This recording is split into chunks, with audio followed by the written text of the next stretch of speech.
And chat. How's it going, guys? Welcome back to Root Double Before Crime After Days. Or I believe we were just about to delve into Enna's mind. Yes, we were. Alright, let's proceed and see what the hell her deal is. Enna smiled wryly as Natsuhiko found himself at a loss for an answer. It's only natural. I've closed my heart to everybody and said nothing but lies. So much so that nothing I say really carries any weight anymore. If you peek into my mind, I believe you'll be able to understand all of the thoughts behind my actions. Enna placed her hand on Natsuhiko's shoulder. Memories don't tell lies, so dive into my mind and experience my life vicariously through them. I'm sure that you'll come to trust me if you do. Indeed, that probably would help them understand her feelings. And allow them to learn Enna's true identity and the reason her heart was closed as well. Okay. Wasn't expecting a choice here. Let's say...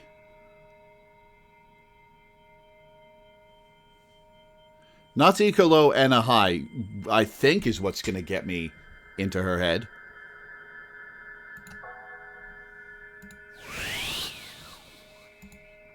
But what should I do? If I do go through with my memory access, how exactly do I go about it? What he needed to confirm was Enna's true identity and what motivated her to mobilize in Labo today, as well as whether or not she was infected with malice. Should I look in detail or just do a quick check?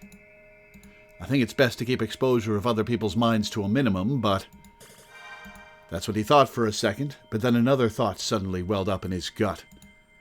No, I really should learn about Professor Tsubakiyama in detail. That seems to be what she wants too, after all. And with that thought in mind, Natsuhiko declared to Enna, Understood. If you insist, I shall go ahead and peek through your memory, Professor. Please allow me to experience your life. And as Natsuhiko said that, Yuri nodded beside him. Please allow me to do so as well. I want to believe you from the bottom of my heart, Professor. Those words brought a gentle smile to the teacher's face. Thanks, you two. I'll open my heart for real this time. And remember, what you see in my head is the truth of this country. Of this country? Ooh.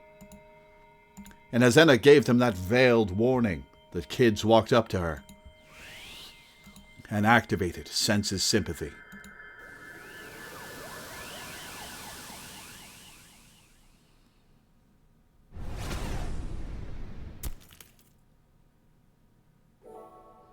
It was 16 years ago, back when Enna was still 8 years old. She was strolling around town with the father she loved. I guess she's another victim of the Rokome City arson. Enna, this is where Daddy works now. Oh, he worked at... Oh shit, what was it called? The front place. Wow, it's such a pretty building. Enna's father took her to his workplace. He gently responded to her innocent voice. It's called the Parapsychology Research Center. It's a somewhat odd facility that's been studying things like ESP for a long time. You see, what we call ESP was recently proven to actually exist. ESP? Wow! Exciting, isn't it? All the grown-ups are really excited about the discovery, too. And so this place is set to get a lot of new staff members. So Daddy's been reassigned here, too. So are you going to study ESP too, Daddy? No. Daddy's a government official, not a researcher. So what will you do then, Daddy? I'm going to protect the Espers. Protect them? From who? From the bad guys. So far, Espers have been bullied a lot, and what's worse is that nobody stood up to protect them. Poor things. I know. So that's why we established a post to protect the Espers, since they need protection. If an Esper gets bullied, we'll protect them from the bad guys. On the other hand, if an Esper misuses their power, then we'll stop them. It's a very rewarding duty. That's so cool. You're like a policeman. I guess. After all, we are a sort of BC police, I guess. I want to do work like you when I grow up, too. Oh, sounds good. I guess I look forward to the day we can work together. That's a death flag. Anna's father smiled. Anna looked forward for that day to come as well. But about half a year afterwards, she realized that day would never come. September 16th, 2014. The Great Rokamei City Arson. Oh, what if her dad was one of the people infected with malice? The events of that night would later be called by that name. Fires broke out all at the same time at 15 different spots in Rokamei City. Starting with the Rokamei City Hospital, various buildings such as civilian residences, public facilities, multi-tenant buildings, and apartments were indiscriminately set fire to and were burned down in that one single night. 118 casualties. Among them were 67 deaths due to carbon monoxide poisoning, 34 deaths due to fire, 11 deaths due to falling from high places, 3 deaths due to shock, and 2 suicides. And finally, 1 person stabbed to death by an arsonist. The one stabbed was an ordinary civil servant. To those who did not know him, he was just another one of the 118 lives lost that night. But not to Anna. To Anna, he was her beloved, irreplaceable father. Several days after the fires, Anna visited her father's workplace alone. "Daddy." No matter how many times she called out, there was no answer. She would never hear that gentle voice again. The tears that had streamed down on the day of the funeral service dampened her cheeks once again. Her father had been killed that day trying to protect someone from an arsonist. Anna did not know who her father had died protecting. But even without knowing who it was, she understood one thing. Daddy was probably trying to protect an Esper from the bad guys. Anna looked up to the sky and swore to protect what her father had tried to. To one day take up the same work her father had. "Daddy, I'll keep my promise.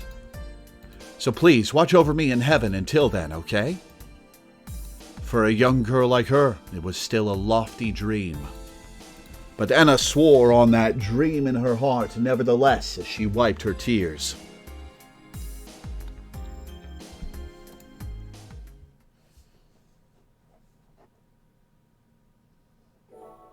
After she had lost her beloved father, Anna and her mother moved away from Rokamei City to a neighboring town. Her mother refused to stay in a town that served as a constant reminder of sad memories. But even in the new town, Anna grew to follow in her deceased father's footsteps. She continued to pursue a job to protect communicators just like her father had. But it was by no means an easy path to follow. ESP Bureau, for her father was a government official at the ESP Bureau of the Ministry of Education, Culture, Sports, Science, and Technology, or MEXT. That's a lot of things to group under one ministry. The ESP Bureau, founded in April 2014, was the organization single-handedly responsible for the administration of BC-related activities. She had thought that by entering that organization, she'd be able to obtain the same work as her father, but once she had gone into middle school and started investigating her father's life, she noticed something curious. For some reason, all employment records of him beyond his assignment to the PRC in April 2014 had been erased. And there was an absolute dearth of information on what sort of work he did for the 5 months leading up to his death on September 16th. What's the meaning of this? Was he doing some sort of special work? When Anna questioned her about the anomaly, her tight-lipped mother eventually caved in and spoke about her husband's work. Anna's father was a communicator commissioner. Communicator commissioners managed and protected communicators outside of the public eye. With that knowledge, Anna pursued her father's footsteps even more fervently. She majored in parapsychology at university, earning exceptional grades. And as she graduated, she slipped through all the obstacles to enter the ESP Bureau. Before she knew it, 13 years had passed since her father's death. On her first day at the ESP Bureau, Anna went to greet her direct superiors. In a certain building in Tokyo, Anna opened a door and went inside a room that we aren't going to make art for. Oh, no, we are. Okay. Excuse me. On the other side of the door were two men. They turned to look at Anna and spoke up. "Oh, you must be the new girl. I am Anna Tsubakiyama, newly assigned here today. Pleasure to work with you. I'm Kuroda, Chief of Communicator Commission Division 1. And I'm Commissioner Higa of the same division." "Well, no need to be so stiff. We may be teased as a sort of BC police, but we're not actual police, obviously. So relax." "Yes, thank you, sir." Despite her words, Anna didn't relax her posture at all. The man named Kuroda smiled wryly to see that as he spoke up to her. "Well, okay then. How about we change the topic? I'm sure you're aware of this, but we are in charge of various administrative duties regarding BC-related activities. Our work is quite extensive, ranging from communicator protection, management, and observation, all the way to the exposure of BC-related crimes. Our staff consists of people transferred from not only MEXT, but also the Police Agency, Public Security, and the Ministry of Health, Labor, and Welfare. Anyway, at best, we're a team of experts, and at worst, we're a ragtag gang of misfits. At any rate, the situation around communicators has gotten tense over the years, and outgrown what the MEXT can handle by itself. So, compared to when your father was with us, we've been strengthened into quite a large-scale organization." "Huh. Chief Kuroda, you knew my father?" "He was my superior when I was young. He taught me quite a few things. I'm truly in his debt. Back in those days, there weren't any more than 10 of us, including me and Chief Tsubakiyama, but now we've grown into quite an extensive family." "Is that so?" Anna was pleased to have met someone who knew her father professionally. "Now then, daughter of Chief Tsubakiyama, what sort of commissioner do you wish to be?" "I want to be like my father, a commissioner who will protect communicators, even at the cost of my own life." "I see." Kuroda smiled sadly at that declaration. "I don't want you to become like your father." "Huh?" "I understand why you'd want to follow in your father's footsteps, but you still lack awareness of the true dangers of communicators.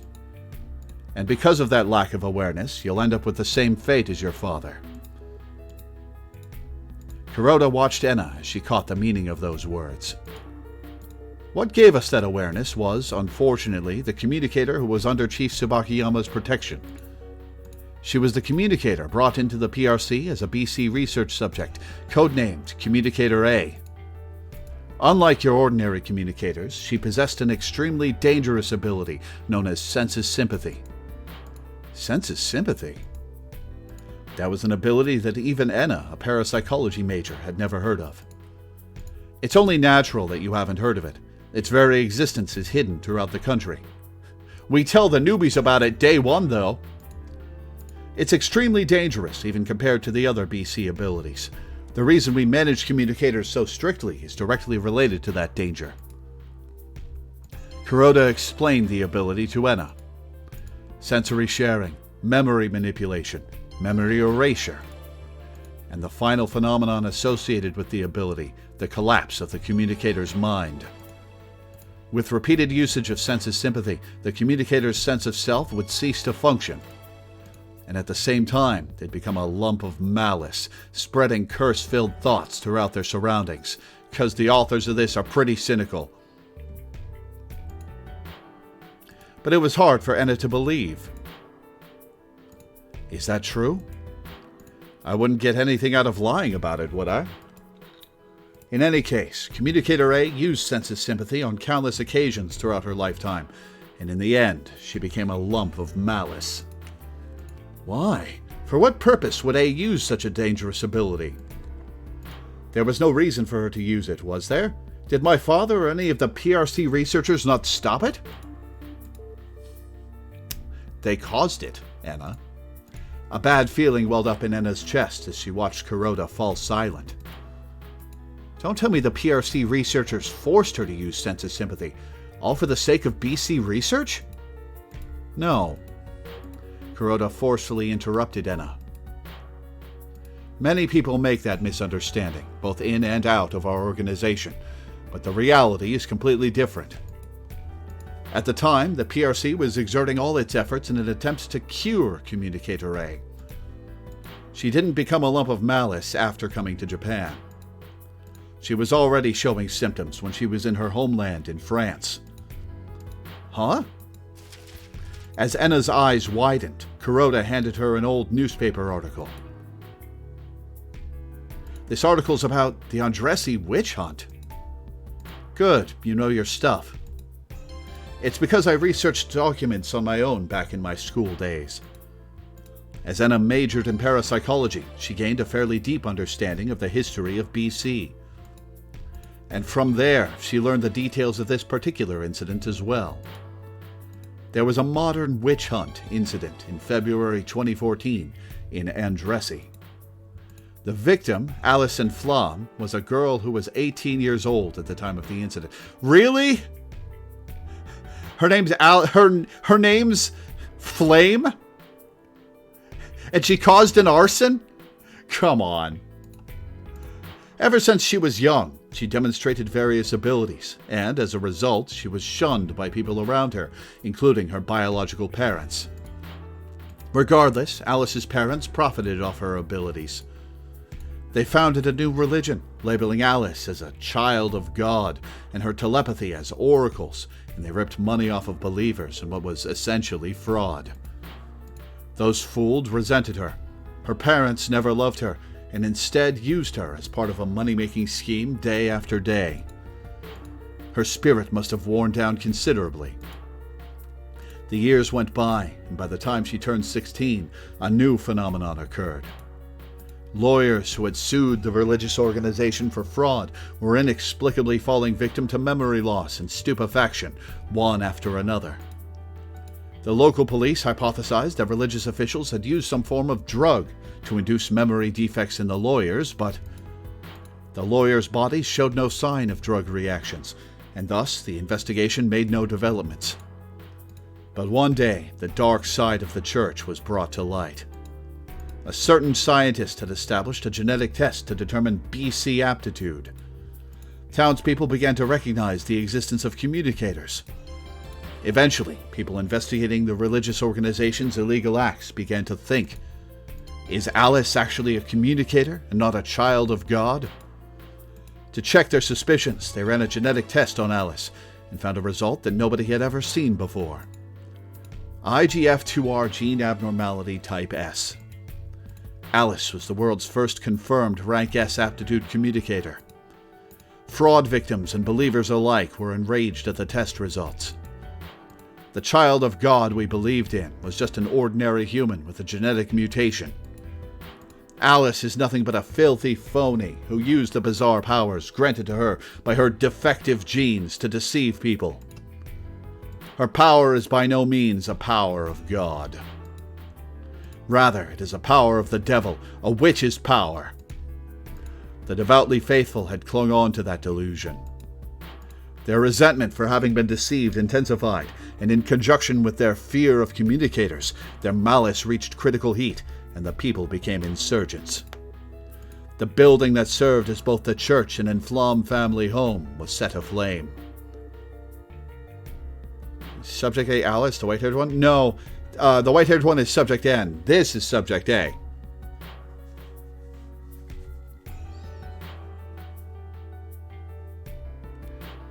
This blonde lady who looks like Salu is Subject A, Alice.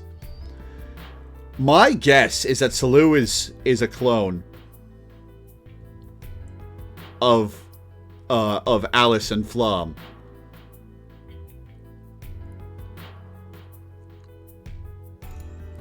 Alice's parents died in the fire, but Alice herself narrowly escaped the burning church. And the next morning, once the local firefighters had her in protective care, an abnormal spectacle unfurled. A group of insurgents who tried to attack Alice all lost consciousness and fell around her. And afterwards, Alice went missing. Those were the details of the Andressi witch hunt. The incident that became the first page in the history book of anti-communicator terrorism. It was an incident that Enna had already known about, but by connecting what she had just heard from Kuroda, she realized a new truth. It's not written in the article, but could Alice have used Sense's sympathy? So then was the string of incidents of lawyers losing their memories a result of Alice using memory manipulation? And the insurgents fainted as a result of her using that ability in self-defense? But there was a more important matter at hand. Enna questioned Kuroda with a trembling voice. Why would you show me this article? Does this incident have something to do with my father? Of course, the communicator that your father was protecting while he was alive was that very same Alison Flom, later known as Communicator A. Kuroda continued as Enna gasped in astonishment. After the witch hunt, worldwide communicator discrimination and persecution became a frequent occurrence. But at the same time, Rokume City and the PRC worked against that trend, promoting protection for communicators. Discriminated communicators were recommended to migrate to Rokume City, and in exchange for becoming test subjects for BC research, they'd receive financial aid for their entire livelihood. It was a win-win situation for both the communicators who wished to live in peace and the PRC who wished to advance BC research. And miraculously enough, the first communicator to be received by the PRC, as well as the first to be put under Chief Tsubakiyama's protective care, was none other than Communicator A. No way, that can't be. It is unbelievable, isn't it? Try reading this then. Kuroda handed Enna a printed stack of papers. This is a journal of A's probation, as written by Chief Tsubakiyama. It was left in his government-provided computer. It appears to not be an official report log, but a simple personal journal. This document is an extreme necessity in order to understand what had happened in this town at the time. Enna read her father's journal as instructed. It was a very informal journal. In it was a record of the after days. Come on. Alice had experienced once she had survived and overcome the crime that had come before.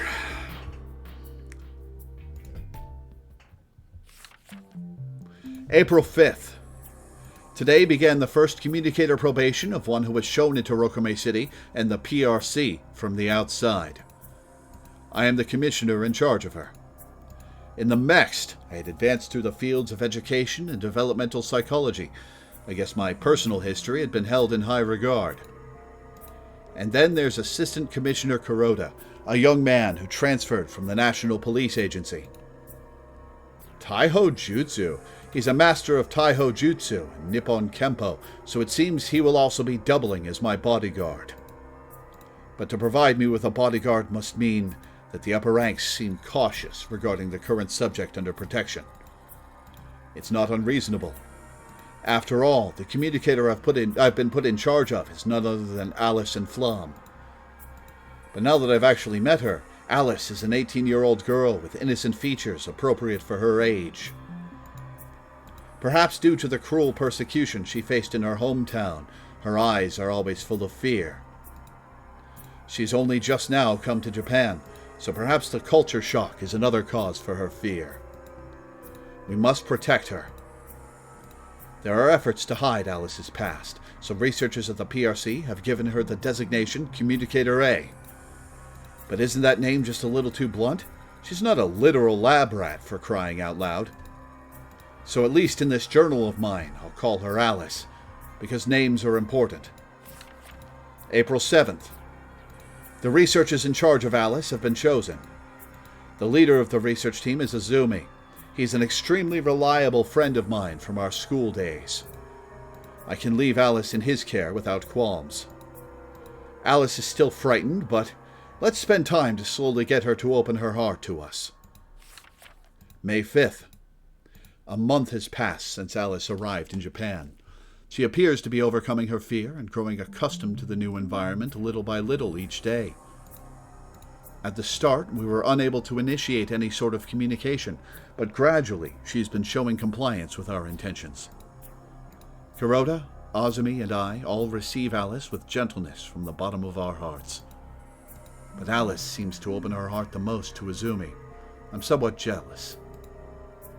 But my wife and Enna are waiting for me at home. So it's not like I'm bitter about it or anything. But Kuroda's single, so he's really bitter. Poor guy. Ha! May 13th. As the days of deep experimentation pass, we've taught Alice a few things about Japan. As a result, today Alice learned her first Japanese word, konnichiwa, an awkward but understandable greeting. But when I heard it, it reminded me of the first time Enna spoke, so I was moved. We were so happy that we all answered repeatedly in Alice's native language. Bonjour, bonsoir, salut, merci, c'est si bon, très bien, and so forth. Everything we could think of. Those last few didn't really have much to do about anything, and we probably butchered the pronunciation. But when she heard our broken French, Alice smiled just a little bit. May 27th. The PRC has other research teams besides ours. They are each in charge of a different communicator and conduct various experiments and ability training exercises. Today, we exchanged information with a different team. Dr. Tenkawa's?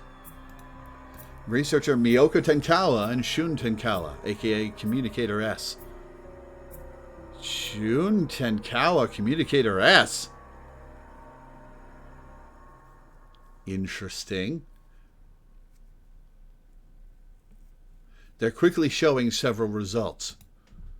We're taking a parapsychology approach, but they seem to be using physics techniques to explain what exactly the ability called BC is. You would expect nothing less from the married couple of our country's highest aptitude communicator and the young genius physicist. I don't think Natsuhiko knew that about his dad. Something truly motivating is how Miyoko Tenkawa keeps her sharp tongue and pointed opinions despite being 8 months pregnant.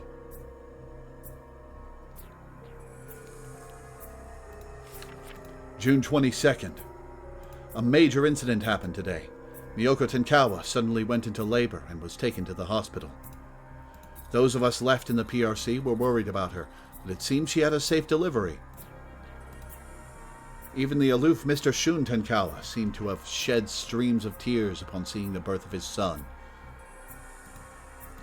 When we explained the situation to Alice, she too smiled with her whole face.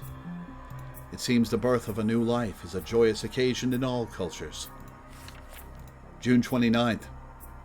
It seems Kuroda is a smoker, which is odd these days. I must not be paying enough attention to not have noticed it. Right when Kuroda went to the designated area to smoke, Alice just happened to be walking by, and upon seeing the lighter's flame, she burst into tears. It probably triggered memories of when her house was set on fire.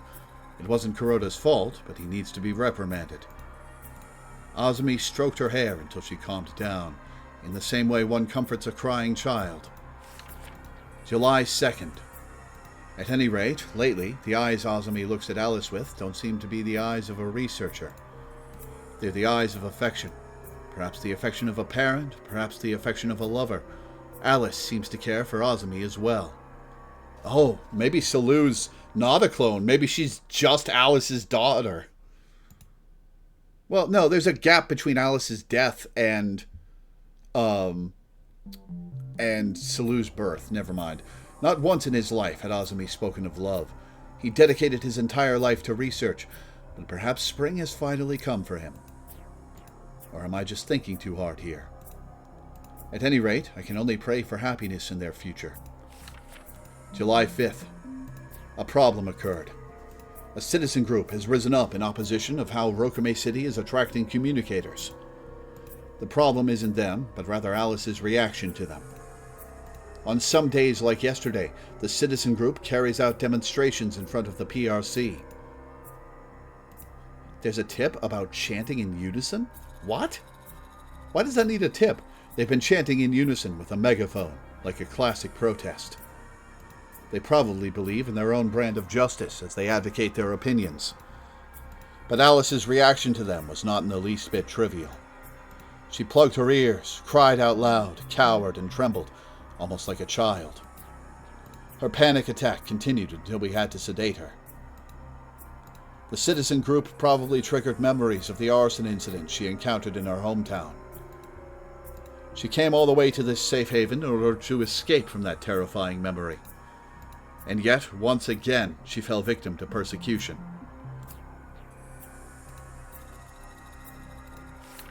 July 11th. Once again, the citizen group protested, except this time they trespassed directly into the facility.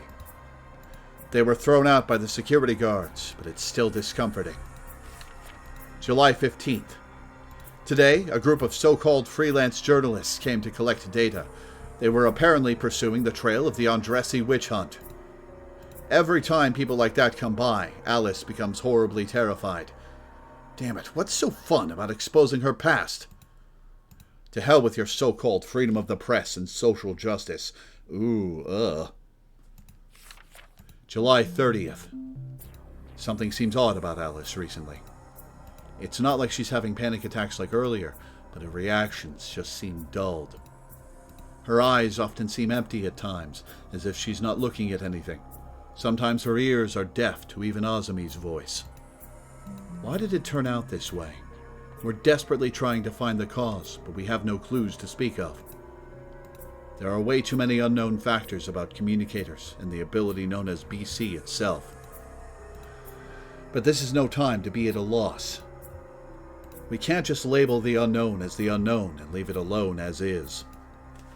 We're writing the history of parapsychology with Alice. August 11th. Alice's mental condition is only getting worse, and it's a completely different beast from normal mental disorders. For example, we thought she might be displaying symptoms of ASD or PTSD, but it's clearly different. First, her sense of self is becoming extremely fragile. She often loses sight of who exactly she is. On the other hand, she often speaks of completely different people's personalities as if they were her own. She's been using sense of sympathy all along without letting you guys know. Some parts of her disorder resemble dissociative identity disorder or schizophrenia, but it differs on a fundamental level. She's in a state of literal loss of self. For convenience, we've named this disorder the enification, nobodyification phenomenon. The cause of the enification phenomenon is still unknown. Is it a universal disorder among communicators, or is it an effect of excessive use of BC? I'm worried about Alice's condition, but Azumi's anxiety is also hard to watch. He wants to cure Alice of her enification at all costs. I'll try to give it my best effort as well. August 16th. We went to seek advice about Alice from the Tenkawas, who are on paternal leave, but it doesn't seem like they can think of a cause or solution either. On the way back, we came across the citizen group. Kuroda nearly threw a fist at them, but I frantically stopped him. It's not like hurting them would help Alice's mind recover at all. September 8th. The problem ailing Alice has gotten even worse. She's been acting bizarrely, with indiscriminate and continuous use of telepathy. The exact contents of her telepathy are hard to describe objectively, but in a single word, it's a curse. The curse is completely plastered over with negative emotions. This telepathy from Alice is like a lump of malice, and she's begun to transmit it indiscriminately.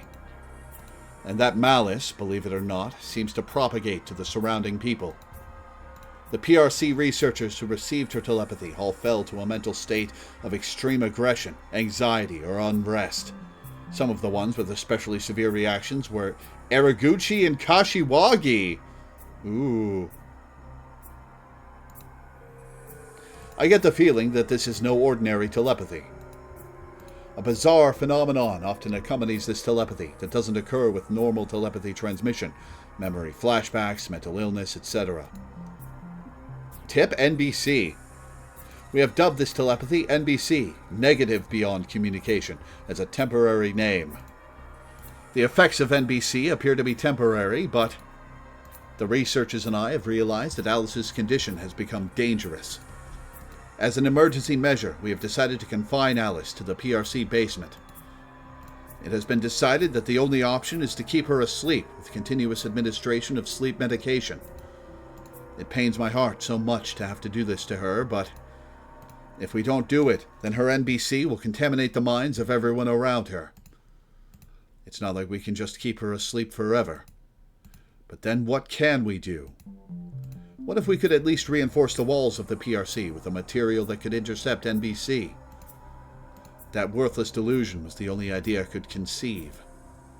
Azumi, Kuroda, and I are all on the brink of despair. But nevertheless, I believe that one day we can cure Alice. I might not have a single bright idea to bring to the table, but if we lose even the hope in our hearts, then that'll be the end for sure. September 14th. About a week has passed since Alice went to sleep.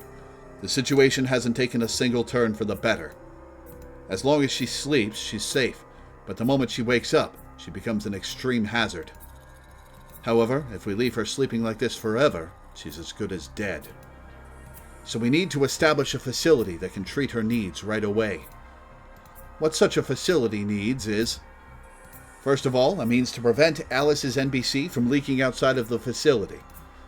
And thus, all the walls inside the facility should be made with a high-tech BC insulator.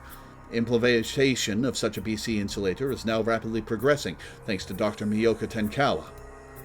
Also, since Alice will be unable to leave the facility, it must be sufficiently accommodating to her living needs. The site of the facility must be large, enough to house an infirmary, offices, residential quarters, and other such amenities. In order to prevent the influence of her NBC, all the researchers who come in contact with her will need equipment, devices, or possibly medication that can protect the mind from BC. Furthermore, to protect Alice from external enemies like the Citizen Group, the facility also needs a superior defense system. Facilities like the PRC are very deficient in the above requirements. It may be outrageous for a single government official like me to wish for the establishment of such a facility, but the issue is no longer just Alice's problem. As long as the cause of enification remains unknown, many more communicators may subsequently fall victim to the same condition as Alice. Even Mr. Shun Tenkawa may one day fall victim to enification. There are no guarantees. I shall petition ESP Bureau headquarters. No matter how many times they reject me, I have to keep trying. September 16th. I returned from the Tokyo ESP Bureau headquarters at night. The researchers staying at the PRC notified me that Alice had disappeared. She appeared to have escaped from the PRC basement on her own. Eriguchi apparently went to change out her IV, but he encountered some sort of trouble, and thus she escaped. The details of exactly what trouble are unknown. Eriguchi is currently in a state of extreme agitation and confusion, so no information can be obtained from him. Kuroda and I are currently searching for Alice. It's way too nerve-wracking. The journal ended on September 16th, the night of the great Rokame City arson. As Enna finished reading, she muttered in dumbfoundment. My father really was in charge of Communicator A's protection. Yes, that is what he devoted himself to.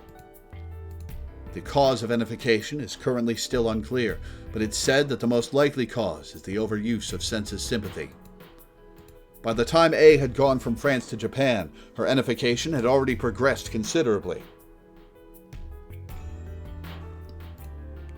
As a result of the dedicated efforts of Chief Tsubakiyama and the researchers at the PRC, she temporarily regained tranquility, but the truth of the matter was that her mind was already on the brink of collapse. Unfortunately, at the time of her arrival, Rokame City was rife with the Citizen Group's anti-BC demonstrations. The persecution of that Citizen Group triggered A's enification to progress all the way to completion. The malice she had held back came gushing forth. The completely NFI'd A escaped from the PRC, and then that tragedy occurred. What tragedy? The Great Rokame City Arson. No way. You mean the Great Rokame City Arson was caused by A? Yeah. 15 people infected with A's malice committed various crimes throughout the city that night. And for some reason, half of those crimes were arson, most likely as an influence of A's thoughts. Commissioner Tsubakiyama and I looked all over town to protect A. And we finally found her late at night on September 16th. She was in Rokame Park. Right at that time, a man infected with malice was trying to stab A to death with a knife. Commissioner Tsubakiyama was stabbed trying to protect A. The stunned culprit tried to run away, but I apprehended him. The problem was what came afterwards. I didn't know how to resolve the situation. I was so afraid of being infected with malice that I couldn't approach A. But if I left her alone, then even more people would have been infected with malice. In all seriousness, the entire town could have been burned to the ground, and I couldn't do a thing about it. In the end, it was Commissioner Tsubakiyama that saved the city. Even though he sustained heavy injuries and became infected with malice, he injected A with medication that put her to sleep. What? After A had been taken back to the PRC, Commissioner Tsubakiyama was brought to the hospital, but it was already too late. The town survived in exchange for his life. Enna was at a loss for words. She could say nothing about her father's heroic life and death. And that incident triggered the government to finally understand the gravity of the situation. And after just 2 years, the government put forth some serious efforts. The BC law was put into place. Rokame City became a government-designated top-secret city, and Labo was established, among other things. They recognized the deteriorating social climate and strengthened the ESP Bureau as well. We've been given authority equal to the police in regards to BC-related crimes. A spent around 2 more years confined in the PRC, but once Labo was established, she was transferred there. Well, maybe she did survive long enough to give birth to Salu.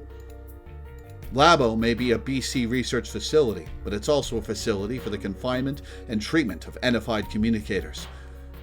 Excuse me. It's the fortress Chief Tsubakiyama had wished for in life. But before she could be cured, A died a year after her transfer, and thus the incident reached its conclusion. Anna gulped and then looked Kuroda in the eyes as she spoke. Is that the true history behind this town? It is. Now do you understand why I said I don't want you to become like your father? The person Chief Tsubakiyama risked his life to protect was a mind-maddened monster. If you act on your desire to just protect communicators without knowing that fact, you very well may face the same fate as your father. Are you sure you still want to do this work? Yes. Once Enna finally gave that answer, Kuroda faintly smiled. I like your guts. Then keep that in mind. From today henceforth, you live in the shadows behind society. You must not bring to light any of the truths you learn through this work. Such as, say, to a 16-year-old kid reading your mind. If you were to divulge any of the truths we just discussed, then communicator persecution would likely explode all across Japan. The world would revert to the dark times of 2014. Therefore, we cannot speak the truth to anyone. You must commit everything to memory, mask your true character, and still come in contact with communicators. You never know when or if the one you're protecting will become a monster. Protection and surveillance are 2 sides of the same coin. I wish it were still 2014. Yeah.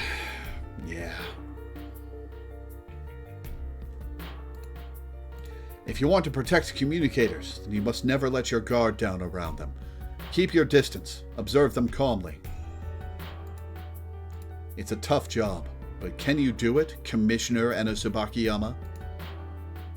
Enna smiled at those words. Tough? Preposterous. It's a job worth doing.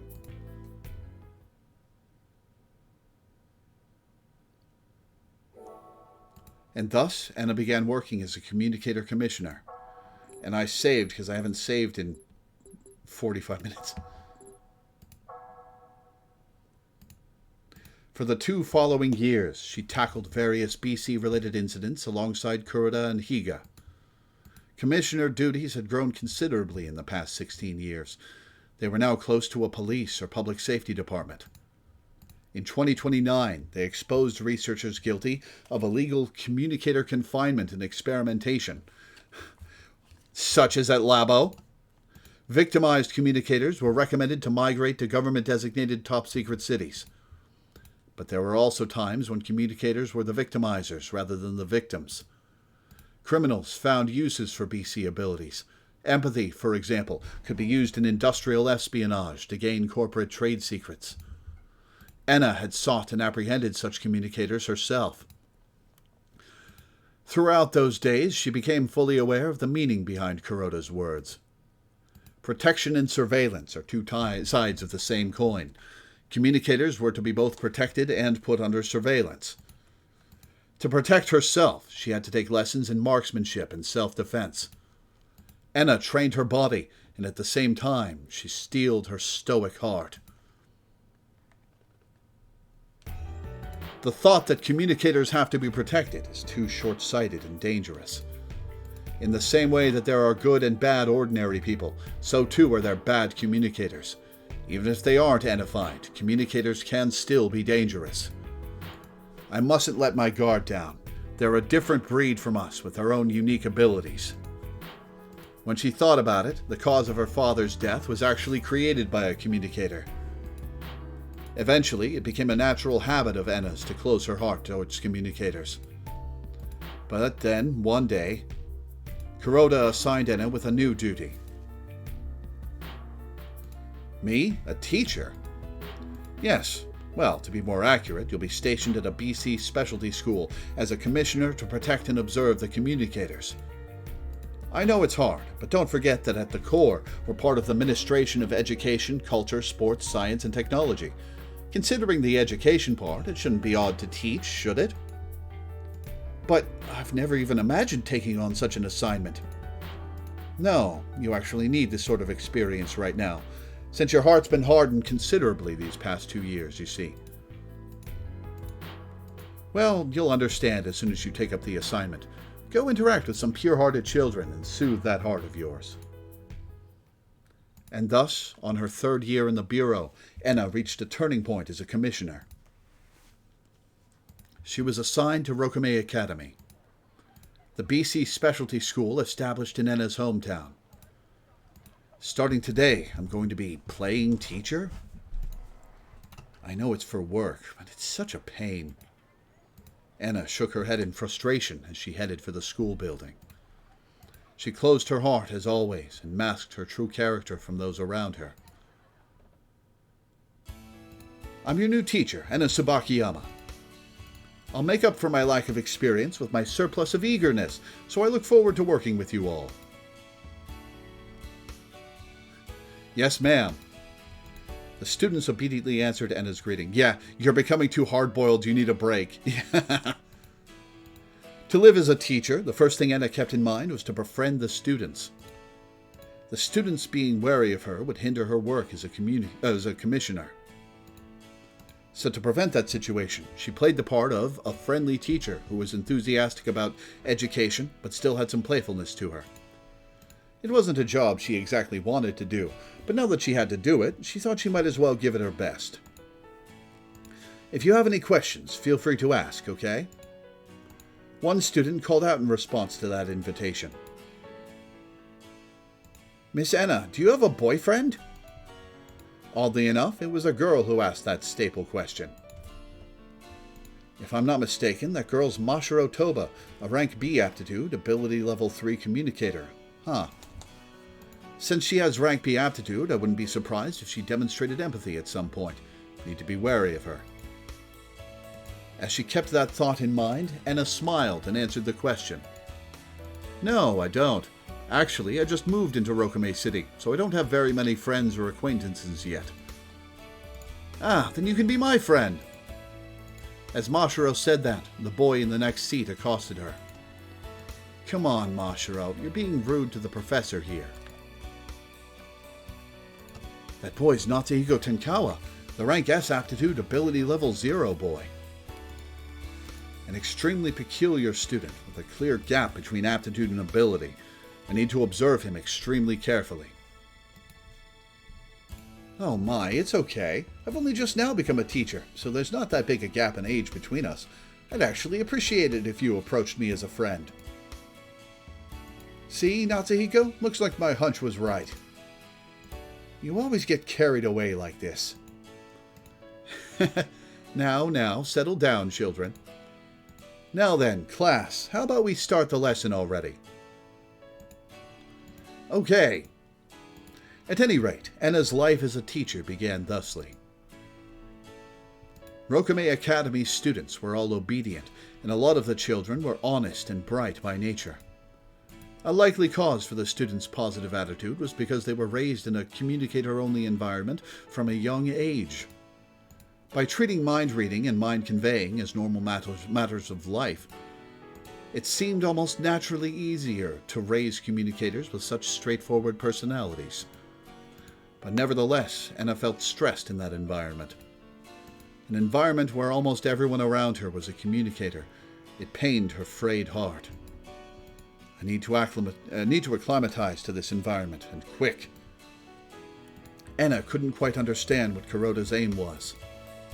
True, it might have been the perfect environment to test her aptitude as a commissioner and to temper her spirit and ability, but still. When Enna found herself confused and at a loss due to her lack of experience in her new job, it was none other than the students who came to her rescue. Miss Enna, are you going home now? One day, just as Enna was about to head home, Mashiro called out to her in the hallway. Beside her was Natsuhiko. Oh, you two going home as well? Yes. Then how about we go together for just a bit? Enna thought it would be a good opportunity to observe these two surveillance targets. As they walked, Enna spoke to the kids, all the while carefully choosing harmless and inoffensive words that fit the image of a new teacher. Say, I hope you two don't mind me asking, but were there any problems with my lesson? Huh? What do you mean? I'm only just starting out, so I'm not too confident. If there were any parts that were hard to understand, it'd be a big help if you told me. There weren't any at all. It was really easy to understand. Yeah, besides, you were enthusiastic and engaged the class directly. You're somewhat different from the other teachers. Huh. Different from the other teachers how? Well, I guess it has to be how all the other newly appointed teachers to this school would build up a defensive wall against us. I guess it's easy to make the misunderstanding that all communicators are espers that read minds and stuff. That's true. Normally, we're not all that conscious of how we're communicators, but it might seem a little uncanny to newcomers, so it's a bit of a shock to them, perhaps. But you didn't shy away at all, Miss Enna, so it was a relief to us all. Oh, man. Well, it's only natural. I am a teacher, after all. I'd be a failure of a teacher if I let my students intimidate me. Natsuhiko and Mashiro smiled in relief to hear that. But in the back of Enna's mind, she felt a little guilty. For she was only playing the role of an amicable teacher temporarily, while her true mission was something else entirely. To keep Rokame Academy's students under constant surveillance to see if any of them became Ennified. The school constantly monitored the students' aptitude and ability through genetic tests and ability level exams entirely for that purpose as well. Particularly Natsuhiko, one of only 6 rank S aptitude communicators currently in Japan. Both the ASP Bureau and Labo had recognized him as a top priority observation target. If by any chance Natsuhiko were to awaken to his BC powers and demonstrate senses sympathy, he'd be restrained immediately. That was both part of Enna's job and the nation's regulations. But unaware of that disturbing truth, Natsuhiko and Mashiro looked at Enna with affectionate eyes. Please be more confident in yourself, Professor. I think you're a great teacher. I'm not good at parapsychology, but even I think your lesson was easy to understand. Natsuhiko, you've never complimented a parapsychology teacher before, have you? Man, you reek. I can smell an ulterior motive all the way over here. Huh? Ulterior motive? Please be careful around him, okay, Miss Enna?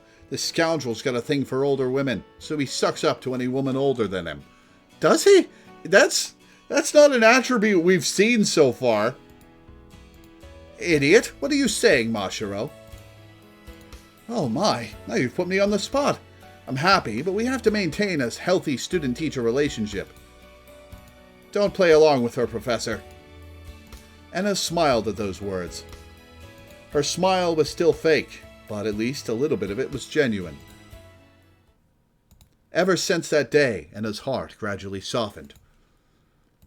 At first, she was only playing the part of an amicable teacher, but little by little, she genuinely grew into that role.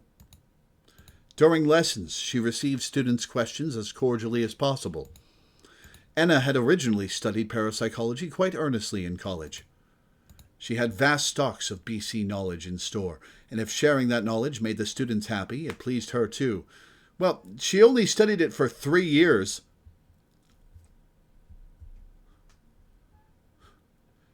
She only went to college for 3 years. Is the parapsychology degree that short?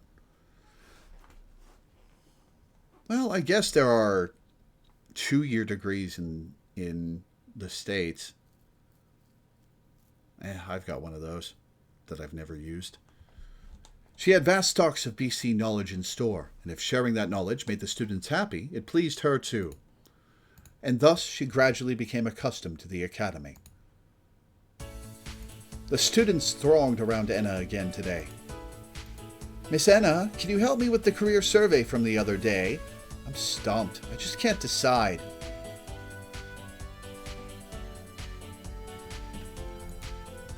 Oh my, you don't have any dreams for the future? Nothing definitive yet.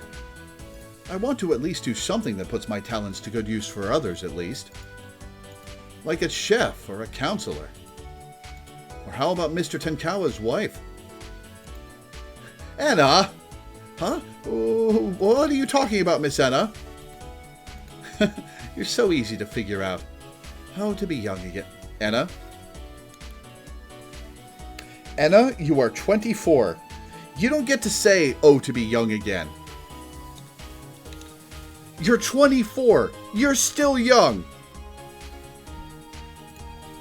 Natsuhiko turns towards the two after hearing his name in their conversation. Did you call for me, Professor? No, she didn't. She didn't. Go away, Natsuhiko. Why do you have to be like that? Anna smiled at that little exchange. If you ignore the fact that these kids are communicators, they're just normal children, huh? Even though I have to keep my guard around them, they really are still kids that I need to protect. Before she knew it, Anna had regained her original pure state of mind. But it wasn't as if she could abandon her duty as a commissioner. If Natsuhiko showed even the faintest sign of ennification, Anna probably wouldn't hesitate to restrain him. Their peace was built upon a foundation of dangerously thin ice. If even the smallest crack were to form on the ice, it could spell a repeat of the tragedy 16 years ago. And I need to hide that fact as I interact with them. So, for the sake of these kids at the very least, Anna would protect that temporary peace with all her might. She would protect what her father could not. If I had one wish, it'd be for a world where these kids could live in peace forever.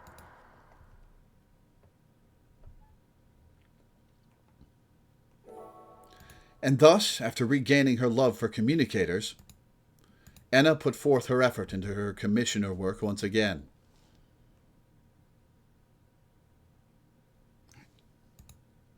She analyzed data from all students, not just those in her class, but everyone from elementary to high school.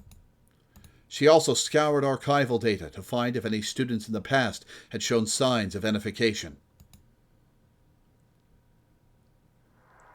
But as she did so, Anna happened to come across a certain fact. A female student of this school died 9 years ago, and she met with a fire that happened in Labo. The student's name was said to have been Yuri Kotono. For some reason, this knowledge stuck in Anna's mind. Labo was supposed to have been protected by perfect disaster prevention and security systems, so why would a fire happen there? I'll go look into it a little. Ooh, yeah, we're getting details about what happened.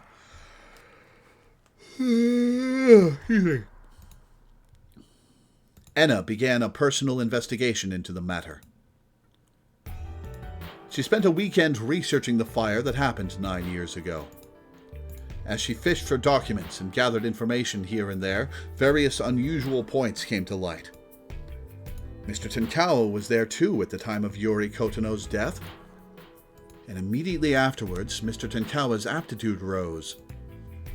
Furthermore, Labo's performance improved soon afterwards. It became the top-performing BC research facility in Japan, releasing innovation after innovation. Development of the BC inhibitor AD. Development of the BC particle energy measuring instrument, the Procyon. Development of anti-BC suits. Improvement of BC insulators. Enhancement of the WX particle amplifier output. Verification of the informational field hypothesis and upgrading it to the informational field theory. Among many other results. How was Labo able to produce so many different results? Anna couldn't find the connecting thread among all of these facts, but she really didn't think it could have been a coincidence. There was another time when Labo's performance improved this much. A year after Labo was established in 2016. When Communicator A was still alive and confined as a test subject within Labo. Around that time, the AD prototype was made, and the WX particle amplifier's output was vastly strengthened. But with Communicator A's natural death in Labo in 2017, they had no results that stood out all the way through 2020. Well, that's pretty obvious then. But starting in 2021, the productivity rose again, and it's still rising to this day. It'd be great to write it all off as a coincidence, but there was one other thing that bothered Anna. After A's death, 13 years passed without them confining a single test subject. That in itself might have been a joyous occasion, but it instead felt unnatural. Communicators who demonstrated sense of sympathy were all confined to various labs. And each lab's administrator reported the confinements to the ESP Bureau. That was the secret law of the nation. Ah, okay, so Labo didn't tell their bosses that they had Yuri in their custody, and Anna's trying to bust that wide open. But Rokume City, with its 350 communicators, had not reported a single communicator demonstrating sense of sympathy. Was that not odd? Have there really not been any appearances of Ability Level 6 communicators in Rokume City? Or has one really appeared and they're already confined in Labo? And Labo has merely neglected their obligation to report it to us as the ESP Bureau? There was only one reason to neglect the obligation to report. They must be doing something they really don't want us to know about. Anna's skin broke out into goosebumps the moment that thought crossed her mind. Human experimentation, that was the term that came to mind. No way, that can't be. But as Anna had traveled across the country as a commissioner, she had encountered a similar incident before. She had arrested researchers that had abducted and entrapped a communicator to perform illegal experimentation. The same exact incidents happening in a government-designated top-secret city. It was just baseless conjecture without proof on her part. But as soon as she had harbored that suspicion, Anna's eyes changed from that of a teacher to that of a commissioner. After that, she continued her investigation even further. And after 3 months of investigation, she brought her results to ESP Bureau headquarters. You're saying there's a possibility that Labo's been illegally abducting and confining communicators? Yes. Anna gave a clear answer to Kuroda's doubtful question. First, concerning Yuri Kotono, a victim in the Labo fire 9 years ago. By putting the heat on the company that carried out her funeral service, I found out something quite interesting. That being, Yuri Kotono's funeral service was a complete farce. When she was laid in that coffin, she wasn't dead. They gave her sleeping medication, applied funeral makeup, and passed off the real Yuri Kotono as her own corpse. They what? And before they cremated her body, they replaced it with a monkey's corpse. The bereaved family believed those ashes to be the remains of Yuri Kotono and laid them to rest. And thus, she was dead to the world. Impossible. Isn't that a little too elaborate for an act? Yuri Kotono's death was a sudden accidental death, wasn't it? It appears the funeral service company had prepared for the opportunity beforehand. Somebody had commissioned them to do it. They did not disclose any information about the client, but it was probably somebody from Rokame City, or perhaps Labo.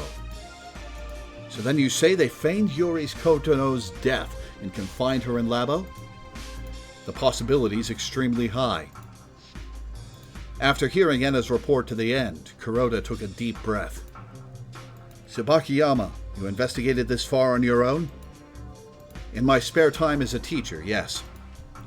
Well, I'll be. You're not the same type as your father, but you seem to be quite capable in your own right, I'll give you that. As Kuroda smiled wryly, Enna continued. More importantly, how should we handle this case, Chief Kuroda? Our duty is, first and foremost, to protect communicators. Any illegal experimentation on them must be exposed. Yes, of course. Then we should conduct an on-site inspection of Labo post-haste. Given the ESP Bureau's authority, that shouldn't be much of a... We can't, Tsubakiyama. Is it we can't because it'll give away the game and give them warning, or is it we can't because Labo's got pull we can't get around? And his eyes widened at Kuroda's response. Higa and I have already suspected that Labo and Rokame City are up to no good.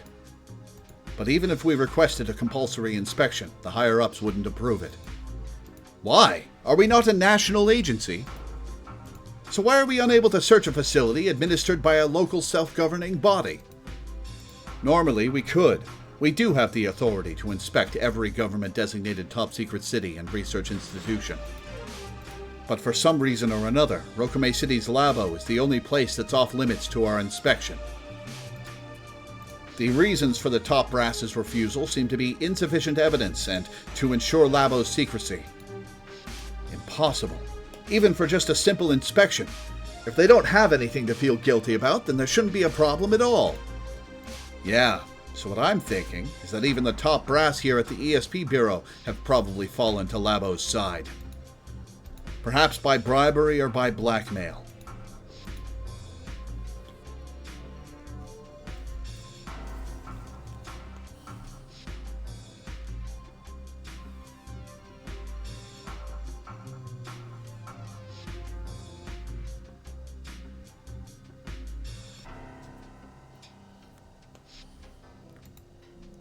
When Enna became speechless, Kuroda continued. Labo is an independent administrative institution.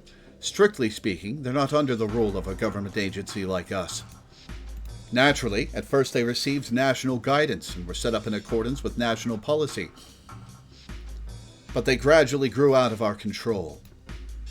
Currently, Labo's management is handled by the Rokame City, but the research results are sold over to a corporation called Beetlejuice New Treatments.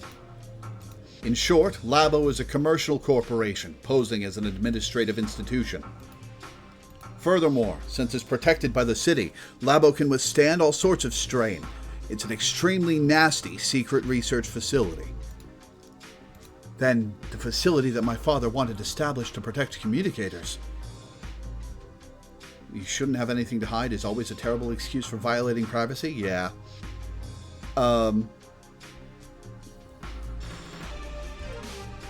Contextually, there are some situations where you shouldn't have anything to hide is actually a gotcha, but yeah.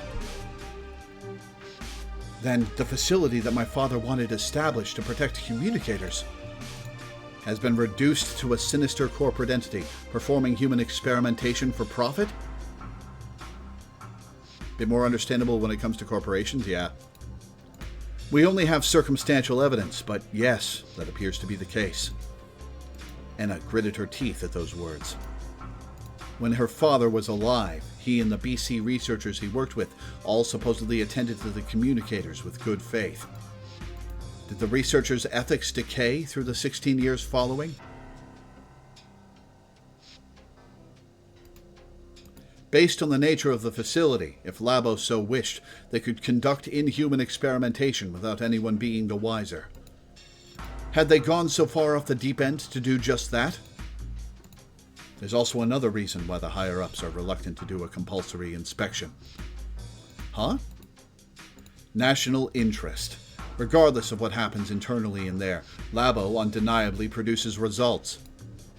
Do you know just how much foreign money the development of BC insulators and AD earned? Roughly 800 billion yen. A sum that large more than compensates for the abduction of one or two communicators in the eyes of the Japanese government. Even if the confined communicators become enified, it should be fine if they've been shut away from the beginning. Public safety shouldn't waver. And nobody bats an eye. Nobody's sad, and they all lived happily ever. Please don't joke like that. Enna's angry voice interrupted Kuroda's cynical sneering. What happens to the abducted communicators? True, communicators at risk for enification should be confined. We can't have a repeat of the tragedy 16 years ago. But Yuri Kotono had rank C aptitude, you know? There wasn't any need for her to suffer confinement. If I just ignore this incident, then Labo could even start abducting my own students one day, for all I know. So please, I don't care what anyone says. I can't let Labo's crimes pass. Good. So how are the three of you going to arrange this? Once Enna finished shouting all of that in one go, Kuroda gazed at her hard. You've really become a teacher, haven't you, Commissioner Tsubakiyama? Huh? So I take it you place priority in the dignity of the confined communicators as individuals over the nation's agenda, then? I do. Is that so wrong? What about you, Chief Kuroda? Commissioner Higa? Do you feel nothing? It is our duty to protect communicators, is it not? Kuroda answered Enna's plea. Exactly. And Higa nodded as well, finally breaking his silence. Tsubakiyama, you are correct. Huh? I didn't know your father, but I've read his journal several times. According to his accounts, Communicator A was unmistakably someone in need of protection, regardless of how dangerous she may have been. I was transferred from public security. From an objective position, the national agenda is absolute, and I believe that the safety of the public should receive priority over everything. But unless it comes at the cost of the safety of the public, the dignity of the individual should be protected with the utmost care as well. Two types of people live in this country: the great majority who does not know the truth, and those of us who do know. Those who do not know the truth should be allowed to live in public peace, in blissful ignorance, unaware of both justice and evil. But we're different. Among those who know the truth, we are the only ones who can execute justice. If we forget justice, it means the decay of ethics. Isn't that correct, Tsubakiyama? Yes! Kuroda smiled at Enna's response. Guess that settles it. We don't need no stinking permission. Let's make that compulsory inspection. With which members? Well, we don't know who's in the pockets of the Rokame City government, so let's just go with the three of us. It's a dangerous mission, though, so you don't have to come with us if you don't want to, you know, little missy. No, I'll go with you. Enna answered without hesitation. For she believed that was what her father wished for. Several days later, the date of the compulsory inspection was set. Early morning, September 16th. A fateful day for Enna's division, as it was the anniversary of her father's death. SS-12 Sagitta. Their prepared provisions included a forged inspection warrant and a single handgun for Enna's self-defense only. Labo is a den of demons. We don't know what's waiting for us in there. If worst comes to worst, you need to be prepared to use this. And with those words, Enna steeled her heart.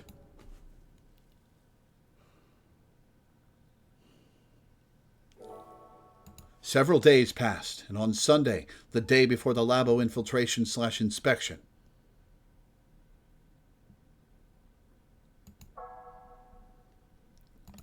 save again. And I'll chug some water, because holy crap, I've been talking without break for the last hour and 15 minutes.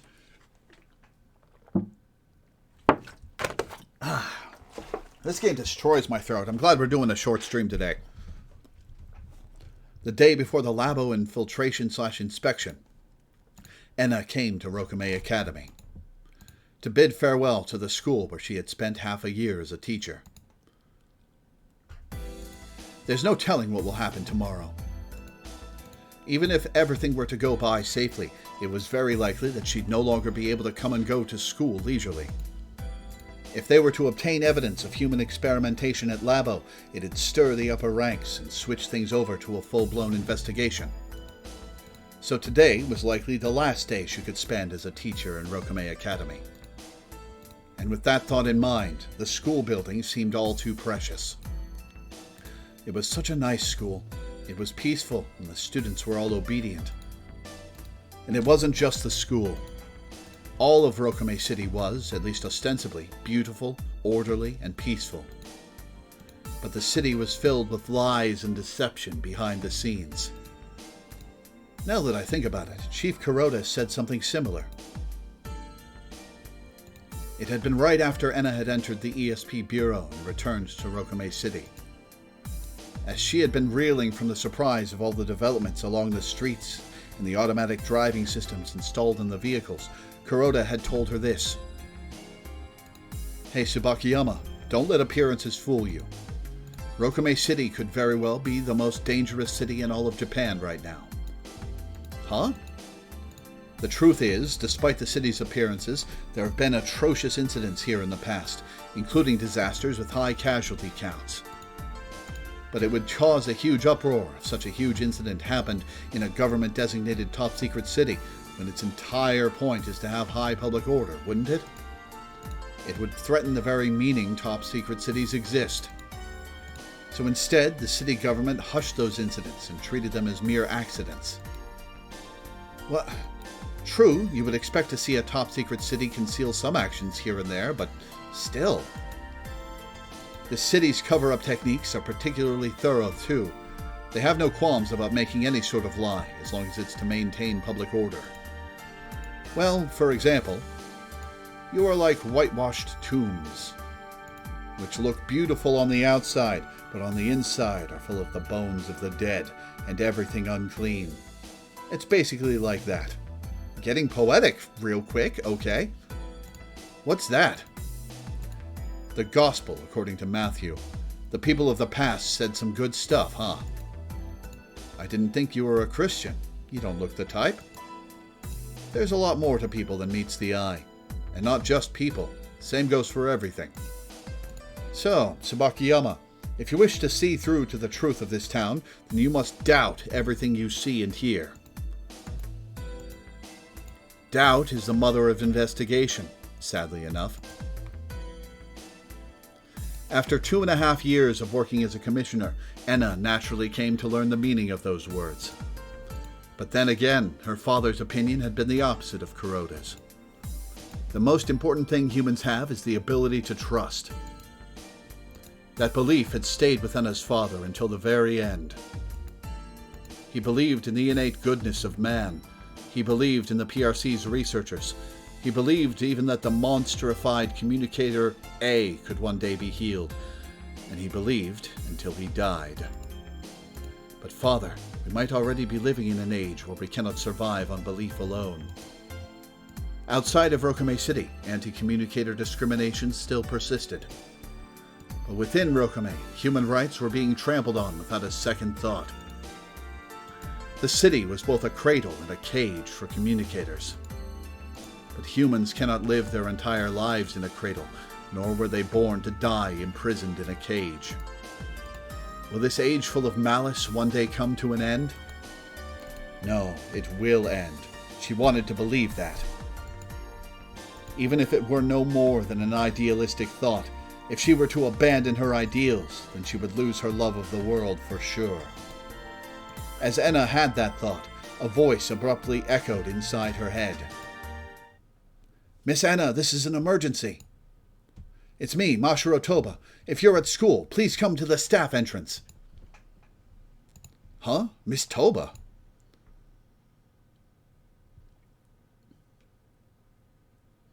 Enna was shocked. She thought there weren't any students around. An emergency? What could it be? Enna felt dubious, but she still headed for the staff entrance. And at the staff entrance, she found Mashiro as well as Natsuhiko and Salu. When they moved to the BC room to speak in detail, Mashiro and the others told Enna something unexpected. Q had infiltrated the city, and Natsuhiko, Mashiro, and Salu had been somewhat dragged into the affair. "I see, so that's what happened. Miss Enna, you believe us?" "Yes, you are my students, so I believe what you say." She had to believe it. Enna had already heard that Q had recently been conducting destructive activity in the city. Higa had also mentioned something a while back.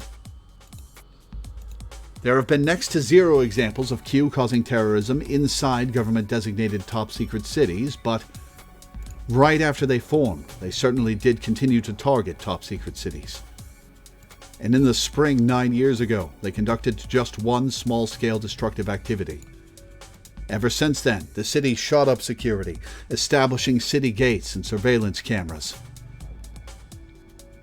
But even so, it seemed Q had come to this city once more, driven only by wholehearted hatred for communicators. They were another figure of malice, different from Labo's sinister shadow. And students of mine have been dragged into their grasp? I don't think you should involve yourselves in this incident any further. No way, why not? Natsuhiko and the girls wouldn't accept Enna's answer.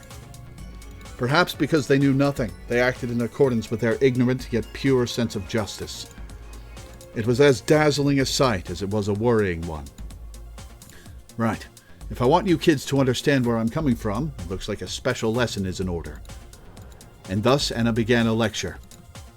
Her final lecture as their teacher.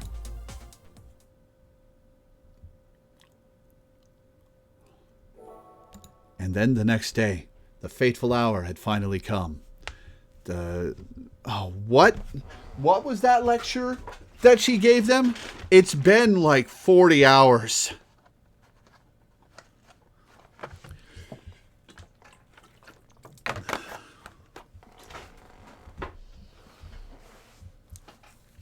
What did she talk to them about there?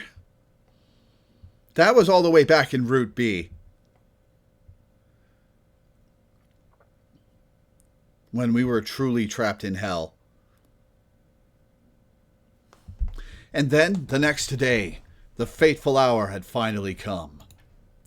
In the early hours of September 16th, Enna headed to Labo with Kuroda and Higa.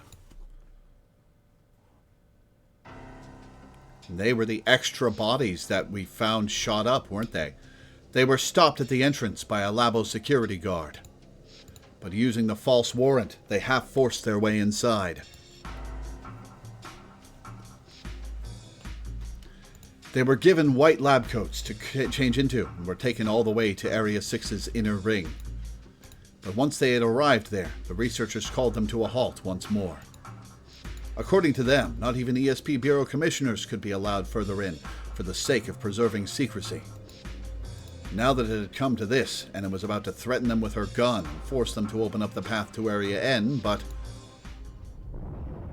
before she could, she suddenly heard a thunderous roar. What's that sound? As if to answer that question, More and more sounds echoed forth.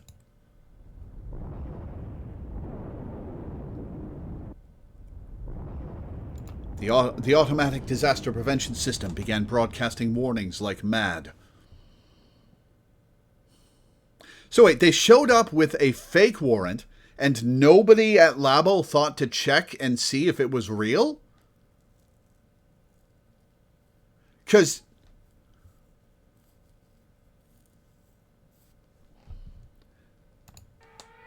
intense tremors detected in B1 Area 1. Intense tremors detected in B2 Area 3.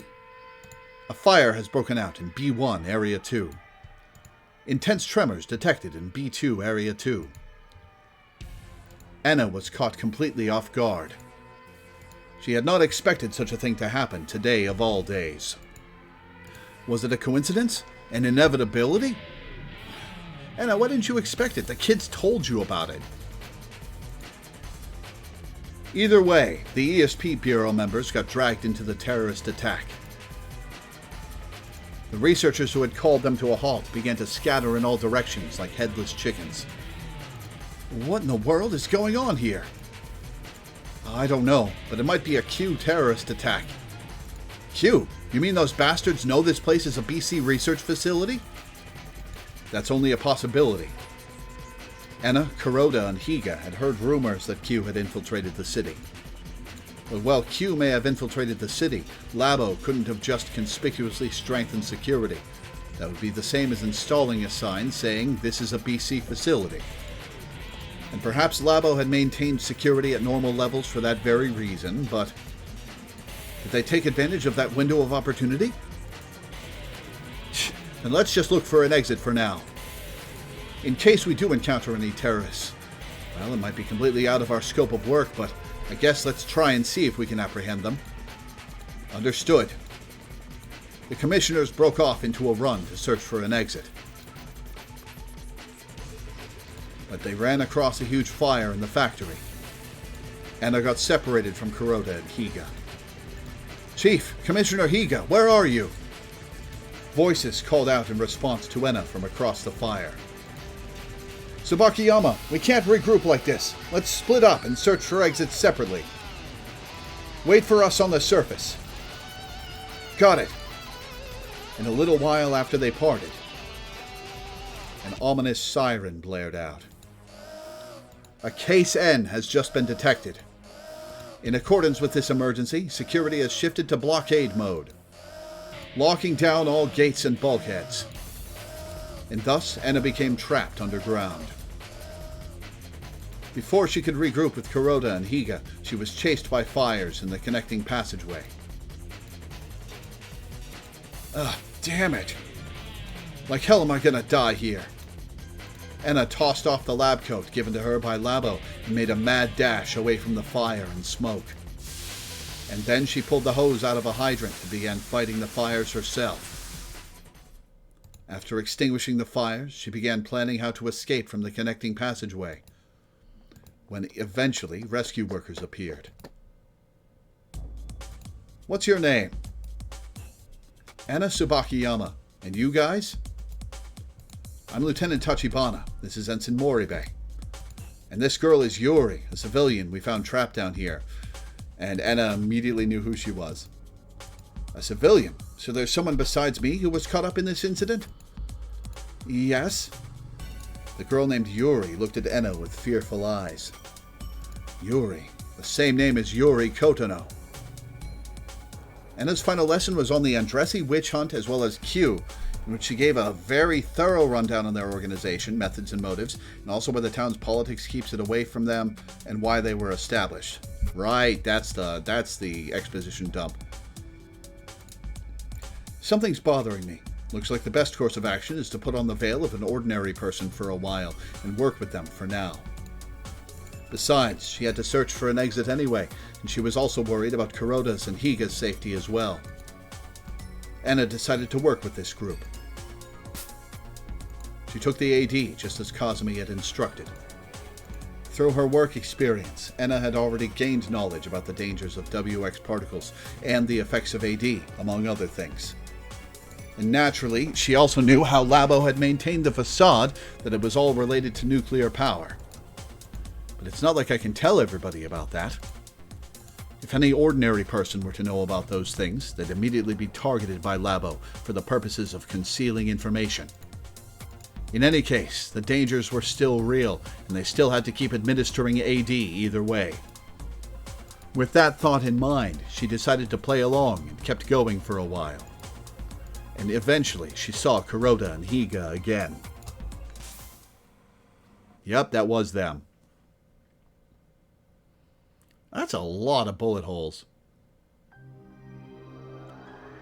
Ah! Enna couldn't help but scream.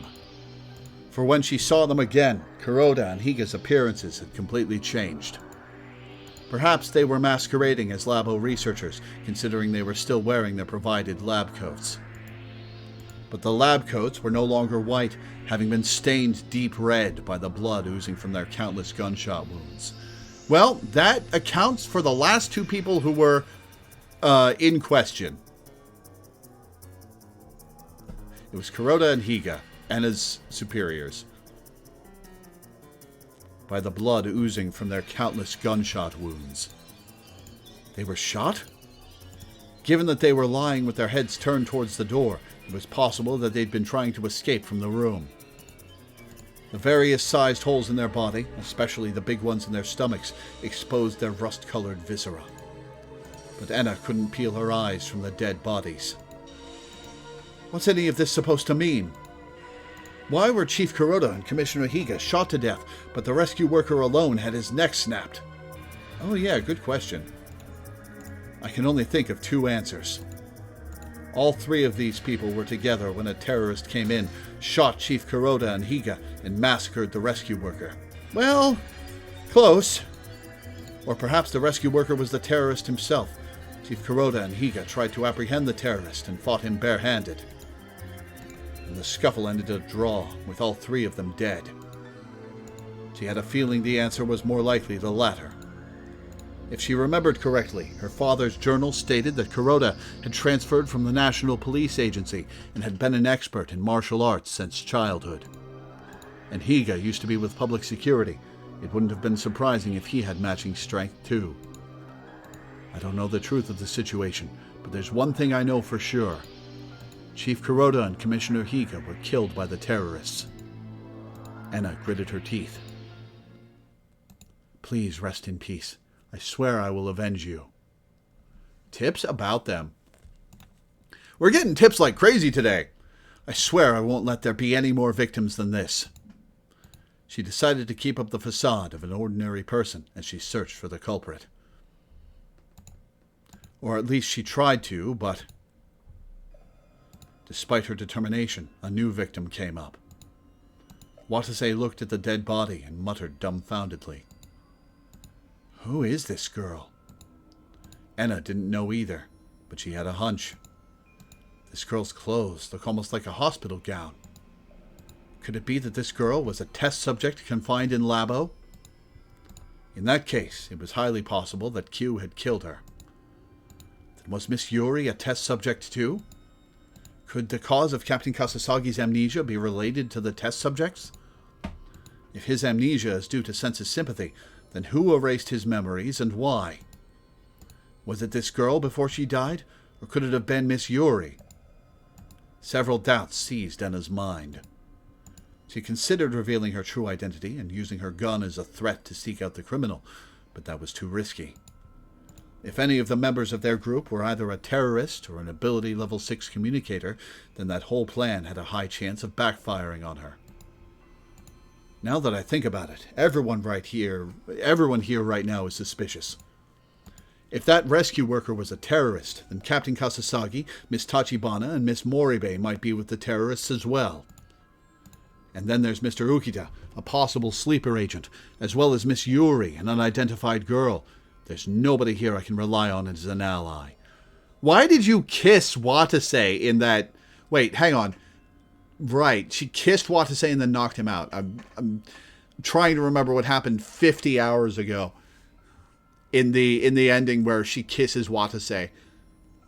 I think she kisses him and then knocks him out or something.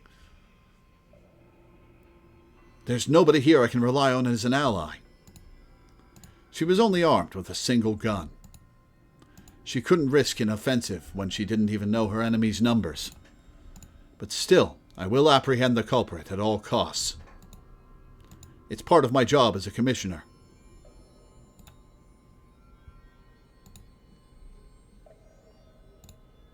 Anna felt the weight of her gun as she made her decision. Protect me, Father. And thus Anna began her lonely battle, knowing that anybody could be an enemy.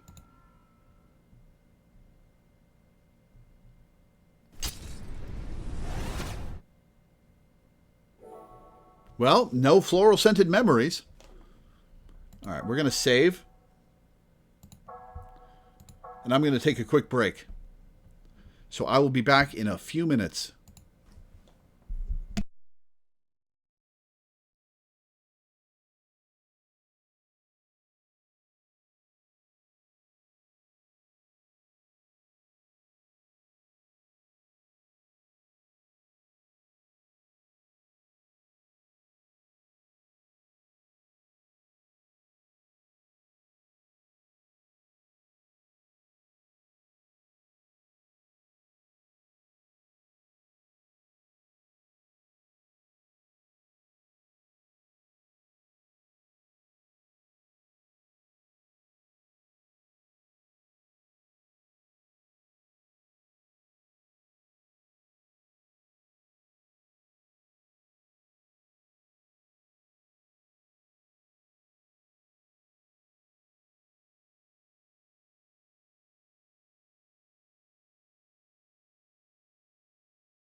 Okay, I'm back. One sec. Let me bring the game back up. Let's get to a screen with something on it, and then we'll have a little chat about what just happened.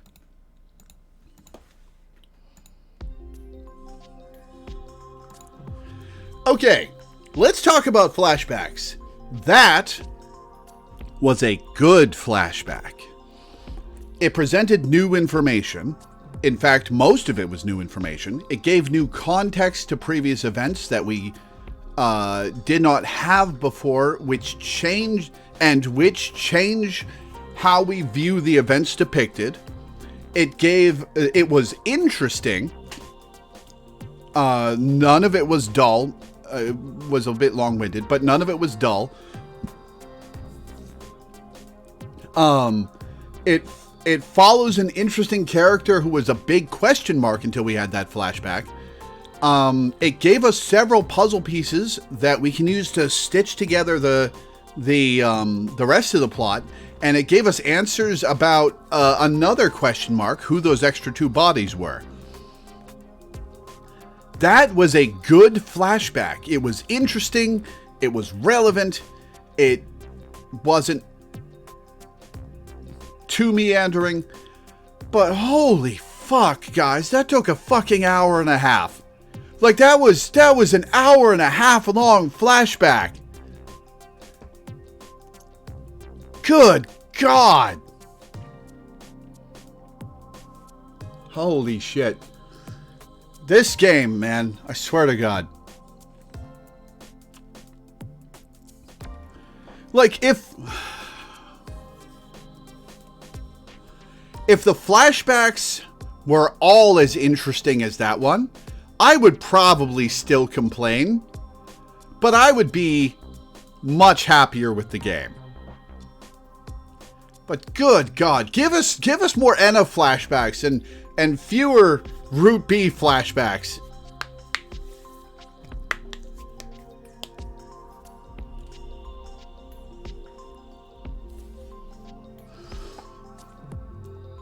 And Enna also had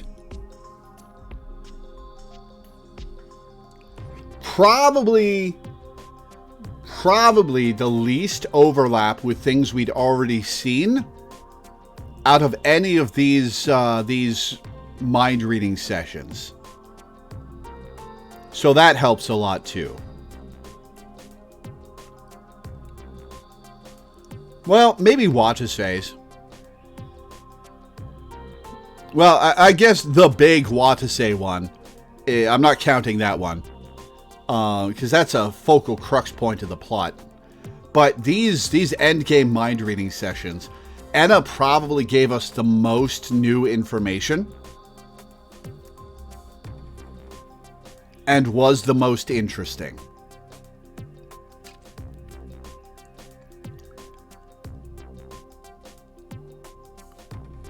Especially after June's was so short and weak.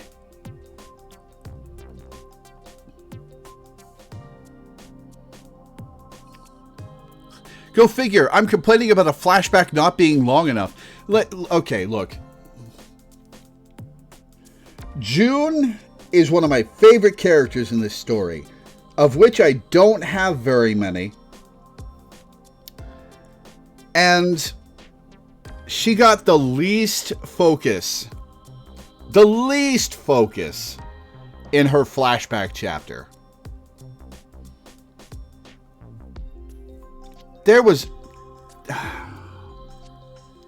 She's being treated like a side character. Like disconnected from the rest of them. And obviously she's looped in with Watase and Kazumi, but the way the story is focusing on her, in that it's not, well, hopefully that'll change now that she's been brought to her senses and is rejoined with the main party again. Excuse me. Da da dum bum bum. Da da da da da da da da da da da da. What do you think, Shy, about what I just said? Love some feedback on that analysis.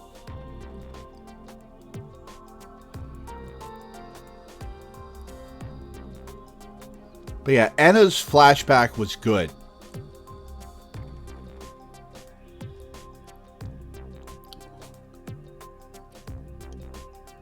Yeah, Anna's, if the rest of the game's flashbacks were of the level of quality of Anna's flashback there, I would be much happier with this game.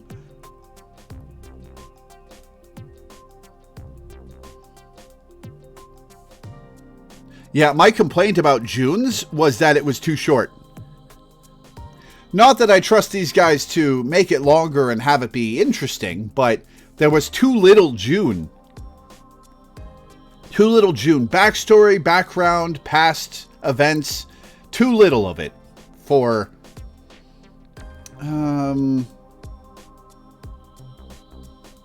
probably my second favorite character in the story. Yeah, no. My favorite character is Anna. My second favorite character is June. The rest of them, I can kind of take or leave.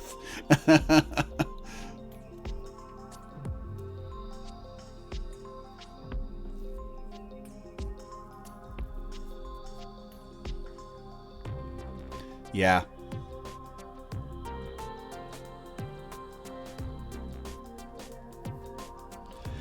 Natsuhiko and Yuri returned to reality. This time, he didn't have the usual headache, and his brain didn't feel like it was swaying. Most likely because Anna was not corrupted by malice. Since he merely connected their minds using senses sympathy, his brain and mind didn't appear to be as burdened as when he had to confront Subject N. Eventually, Anna looked at Natsuhiko and spoke quietly. Is it over? Yes. Any malice? None. You were given AD quickly after you found Subject N in front of the cargo lift, so you avoided it. I see. That's good. After saying that, Anna gave a somewhat embarrassed smile. So you know my true identity now, then? Yes. Shocking, isn't it?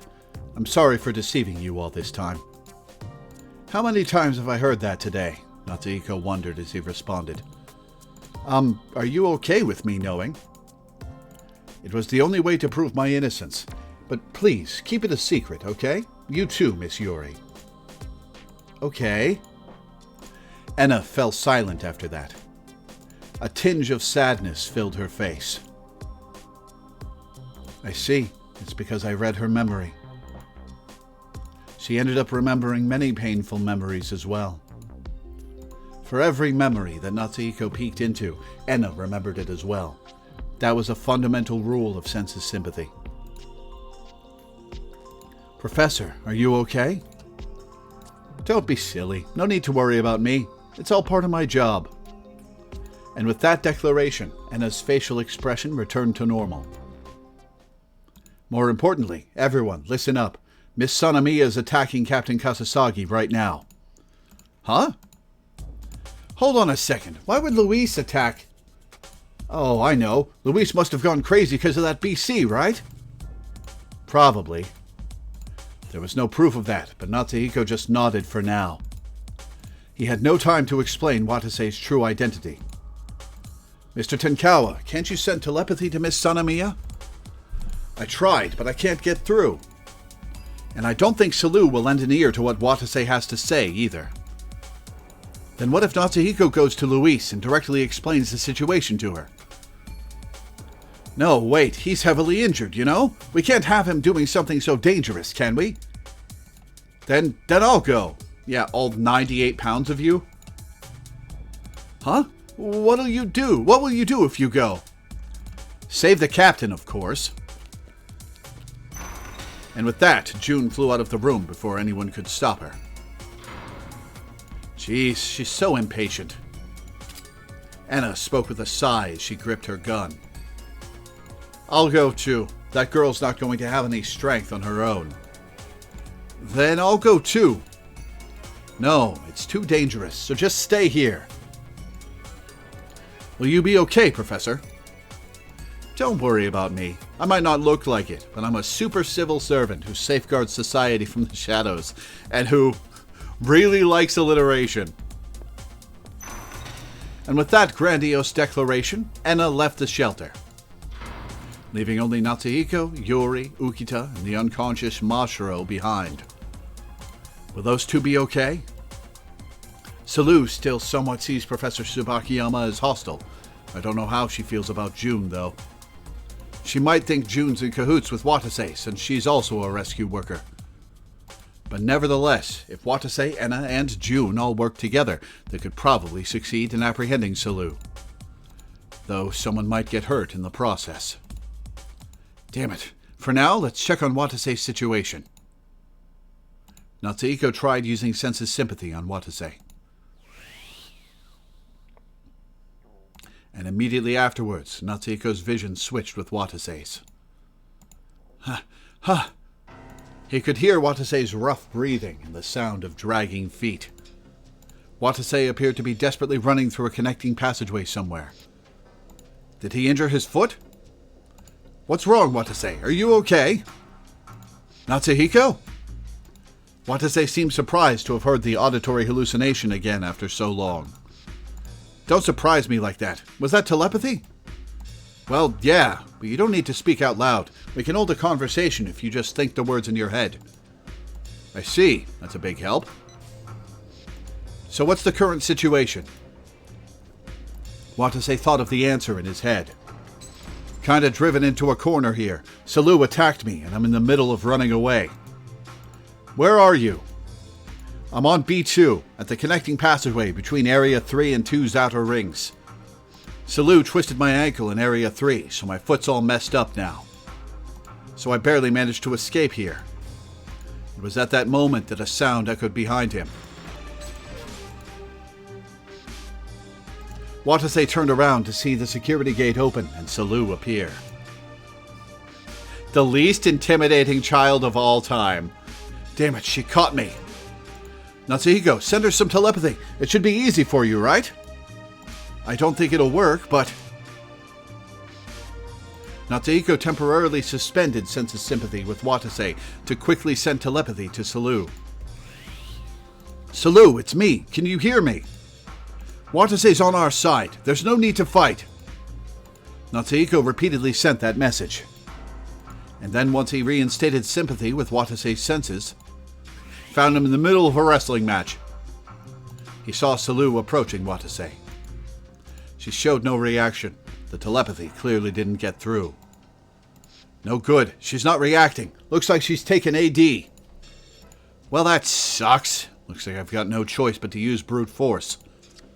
Watase took a defensive stance. The pain in his ankle propagated to Natsuhiko. I probably can't do this without hurting her. I'm sorry, but please overlook that. Resident Evil were at Salu instead of the big scary zombie man? Yeah, that would be fantastic. She may be small, but that girl's a beast. Hold on, Watase. Can't you lure Salu here? I've been trying to do that for a while now, but it's been a lot harder than I thought it'd be. Watase addressed Salu. Hey, Salu, I just got some telepathy from Natsuhiko. Forget about me and head to Area 5. He's waiting for you over there. I don't believe a word you say. It appeared Salu didn't believe him in the slightest, as she just said. You don't need to repeat that narration. She was unable to imagine other people's feelings. Therefore, it was probably safer for her to doubt everything and trust nobody. Watase, get out of there. Go around towards Area 2, pass through Area N, and return to the shelter. You sure? Isn't Salu your... Forget it. Just prioritize getting out of there for now. We're sending June and Professor Tsubakiyama your way right now. Natsuhiko ended Sense's sympathy after giving that answer. Not going to let him express confusion? Once his own senses returned, he heard Yuri's voice. Hikarin, you look kind of pained right now. Did you use Sense's sympathy? Yeah, and now I know that Watase's in real big trouble right now. For now, Natsuhiko sent telepathy to Enna and to June. Professor, June, can you hear me? Watase's currently heading towards Area 2. His foot's injured. Please, go help him. And then he used empathy to receive Enna's reply. Understood. Area 2 it is. She was no longer closing her heart. Once he confirmed she had received the message, he pondered some more. Watase's already beat up senselessly too. It's not unexpected, though, considering how he's been running around for nearly 8 hours to save everyone. In that case, I'll try too. Natsuhiko made up his mind and spoke to Yuri, who karate chopped him on the back of the neck and told him to sit down. Yuri, I'm going to Salou. Huh? But Captain Kasasagi said to stay here. But Miss Tachibana is the only dangerous character lurking around now. And besides, if things don't change quickly, Watase will be in even worse trouble. I can't just wait and see. He's worked himself to the bone, so I will too. Yuri fell silent at those words for a second, but then she readied herself and spoke. In that case, I'll go too. Yeah, why don't we make a whole field trip out of it? Everyone go after her. You too. It'll be hard for you to walk around by yourself, and if you happen to come across Lieutenant Tachibana, you might have to repair her memory on the spot, right? Oh boy. Okay, well that's probably happened. Wow, is Salou gonna be the final boss? Huh. Guys, I think Salou might be the final boss. Natsuhiko was worried about taking Yuri with him, but she was indeed right. Okay, let's go together. Mr. Ukita, please stay here and watch over Mashiro. Very well, but in that case... Ukita took the gun out of his pocket as he spoke. You're going to give a child a gun. I mean, the circumstances warrant it, but still. If you're going, then take this pistol with you. You might run across Miss Tachibana along the way. There are only 2 bullets left, but I suspect it'll still function as a threat. Ukita spoke in a stiff voice. They still didn't quite know what Kazumi's intentions were, so it was probably better to be safe than sorry. Understood. Natsuhiko took the pistol and slung it on his belt. Okay then, Yuri, I'm sorry, but can you lend me a shoulder? Okay. Natsuhiko borrowed Yuri's shoulder and tottered out of the shelter.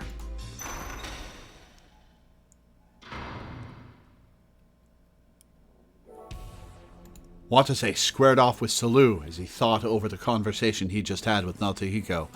We're going to save.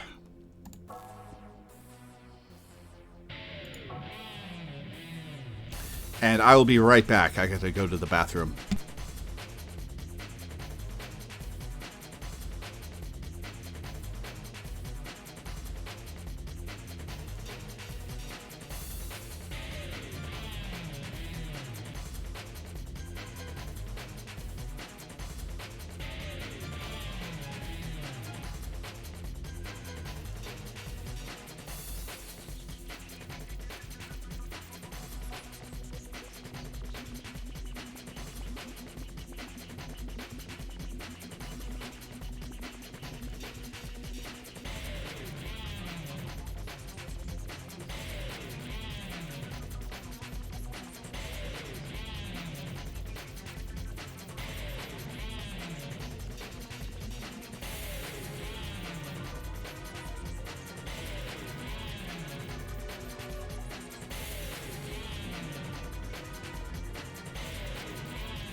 Okay, back and chat.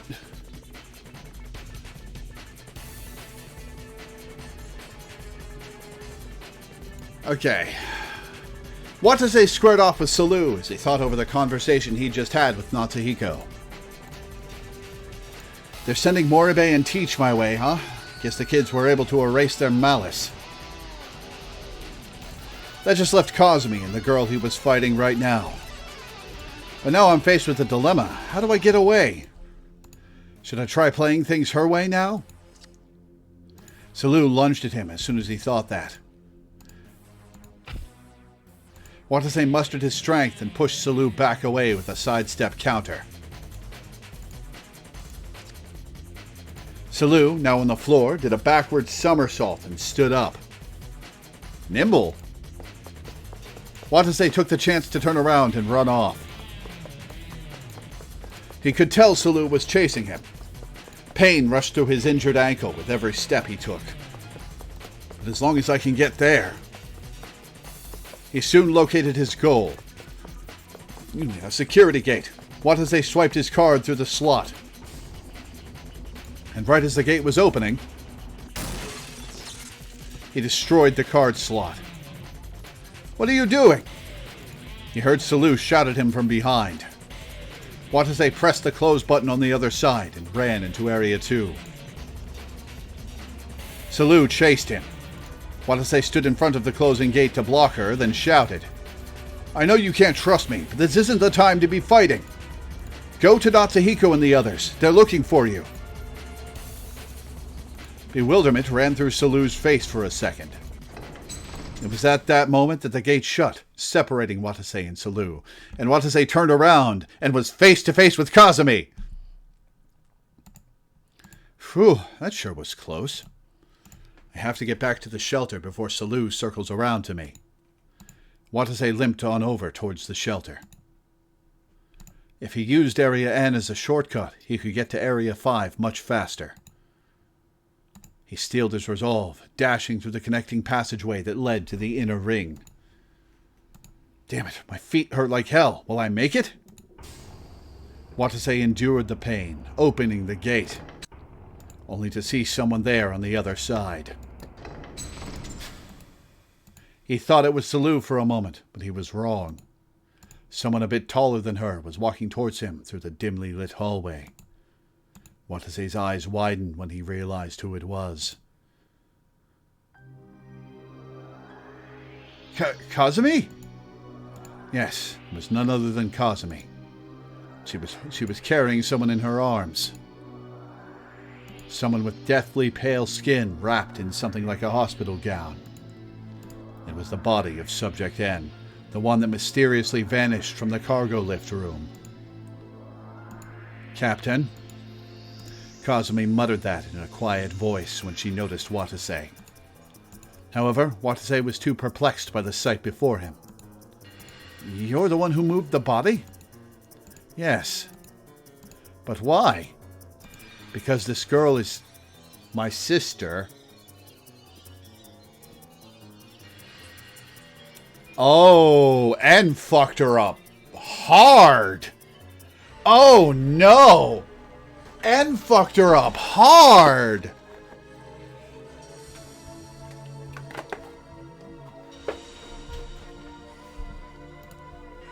Because she's Nagisa. Watase felt every hair on his body sticking on end. Now that he thought about it, she called Subject N by that name when she first saw her. Wait. No. Wait, is she old enough? No, this is clearly still a kid. And Nagisa died, what, 8 years ago? She called Subject N by that name when she first saw her. Hold on, Kazumi. That girl is called Subject N. N? Well, N is the first letter in Nagisa's name. No, you've got it wrong. She's a communicator who was born in Labo. Your sister has been long dead. Silence. Kazumi interrupted Watase before he could finish. She then gently placed Subject N's body on the floor. After that, she sidled on over towards Watase. You have no right to say that at all, do you? After all, it's your fault that Nagisa died. Yes, that must be it. What? Naturally, Watase wasn't responsible for Nagisa's death 9 years ago. Yeah, it was 9 years ago, and this kid is clearly only like 12. Is it? Nagisa was what, 6? Or something? I don't think Subject N is 15 years old. Is that just a symptom of the art style? She doesn't look that old. Yet Kazumi was looking at him with bloodthirsty eyes. How did it come to this? Hey, tell me why, Watase. Why do I have to kill you? Kazumi's words were growing more and more devoid of any meaning. Watase started shuddering. This is... To think being infected with malice can drive someone this far.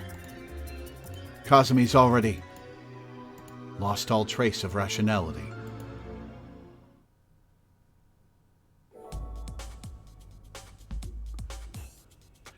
Oh, maybe we are running into Salu before saving Watase from Kazumi. After leaving the shelter, Natsuhiko borrowed Yuri's shoulder, and together they reached Area 3. Salu, where are you? Salu! They called out Salu's name to find her. Not much time had passed since Watase had encountered her around here.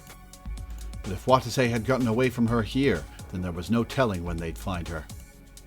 And with that thought in mind, Natsuhiko searched around Area 3, including the connecting passageway between the inner and outer rings, and the emergency stairs. Salu, are you around? But they couldn't find her. Crap, where is she?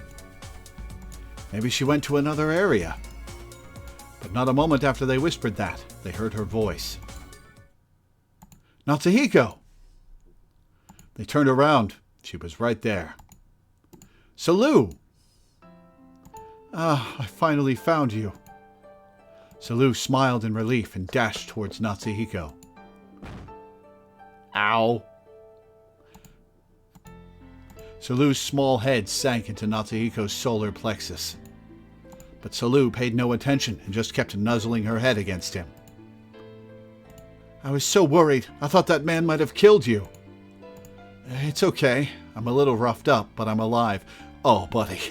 Buddy, you're a lot roughed up. Now that you mention it, how did you get here with those injuries? Oh, I borrowed Yuri's shoulder. Huh? Apparently, Salu hadn't noticed Yuri's presence until then. Salu took a long, hard look at her before murmuring in confusion. Yuri? Your childhood friend? Yes. I am confused. Look at the look on her face. She's so mad.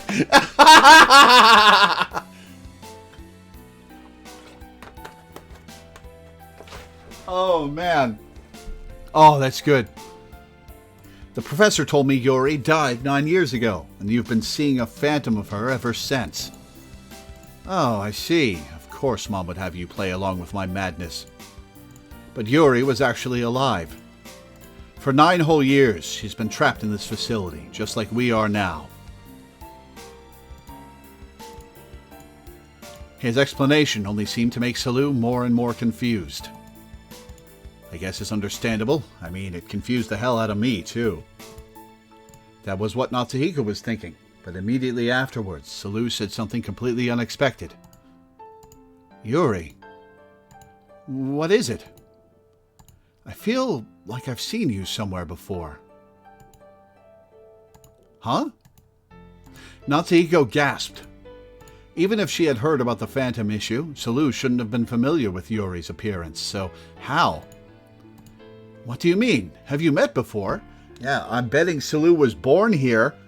and saw Yuri that way when she was an infant.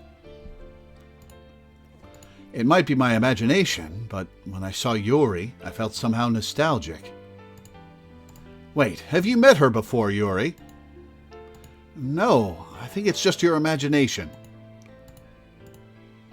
Since Hikarin's talked to you about me before, it just doesn't feel like this is the first time you've met me, that's all.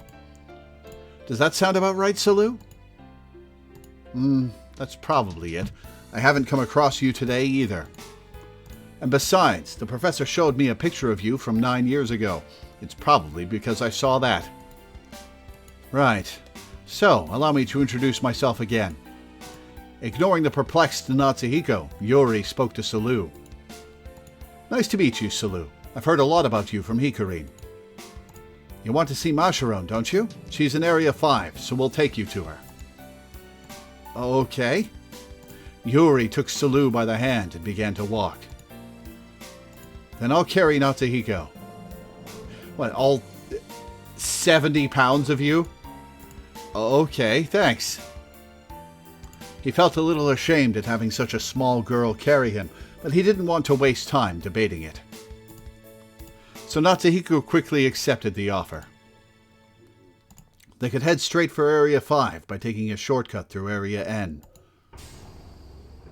Alright, now fill her in. And with that thought in mind, they passed through there. Salu, are you okay? You don't feel bad anywhere. You mean because of the radiation? Yeah. I am fine. I injected AD about 40 minutes ago, so it should still be effective. My head hurts a little, but it's nowhere near as bad as last time. That was probably because the WX particle energy levels were decreasing, even in Area N. And then Natsuhiko suddenly remembered something. Hold on a second. Natsuhiko spoke up and got down from Salu's back. What is the matter? Is there a problem? Well, Yuri. Natsuhiko gave Yuri an eye signal and sent her telepathy. I want to check if Salu's infected with malice or not, just to be completely sure. Will you even be able to? Through the AD? Huh? Yuri's face froze at that message. Even if Salu's under the influence of AD, BC should probably still work on her in here, right? I think we should do it while we've got the chance. Area N had a reading of over 15,000 MSV just 2 hours ago. So the reading was probably still over 4,000 MSV. But Yuri frantically shook her head. There's no need, Hikarin. Don't you believe in Salu?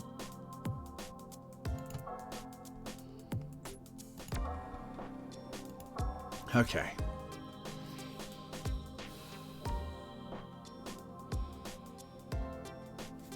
Okay, let's see.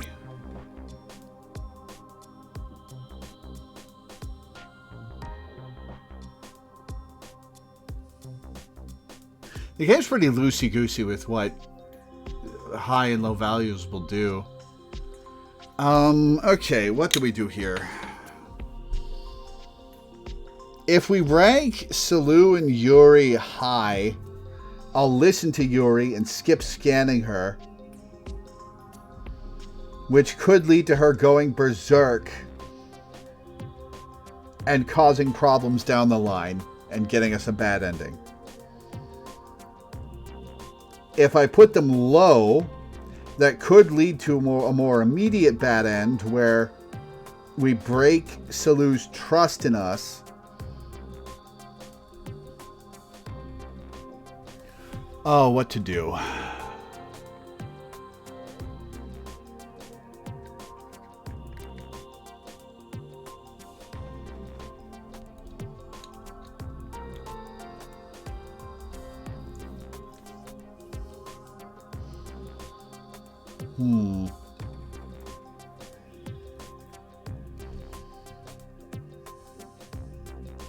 Do I want to go high or low?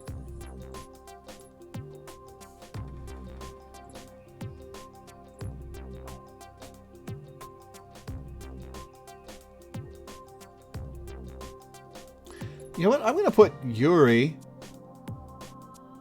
Yuri low, Salu high, and see what happens. Because I think that might make me disregard Yuri's misgivings because I want to protect Salu. Let's see. There's no need, Hikarin. Don't you believe in Salu? I do. But what's scary about that malice is that you aren't aware of it yourself, right? Natsuhiko's thought was that they should just do it to make sure nothing was wrong, considering everything that could go wrong.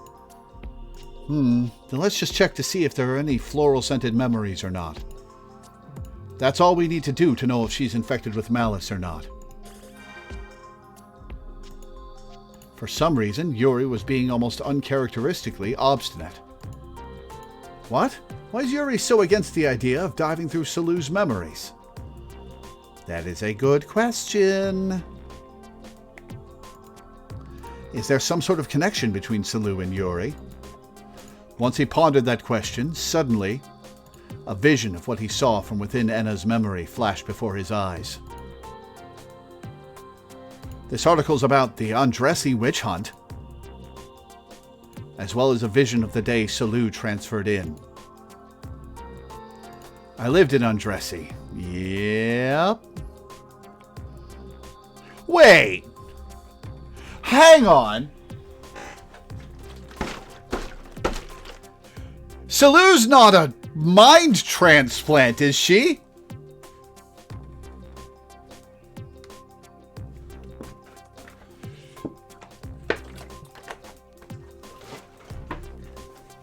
I lived in Andressi. Communicator A and Salu are both from Andressi. And when he looked at Salu's face, he felt she somewhat resembled Communicator A. Huh, what? What's the meaning of this? He didn't understand the reason why, but he had a feeling it had something to do with Yuri's odd behavior.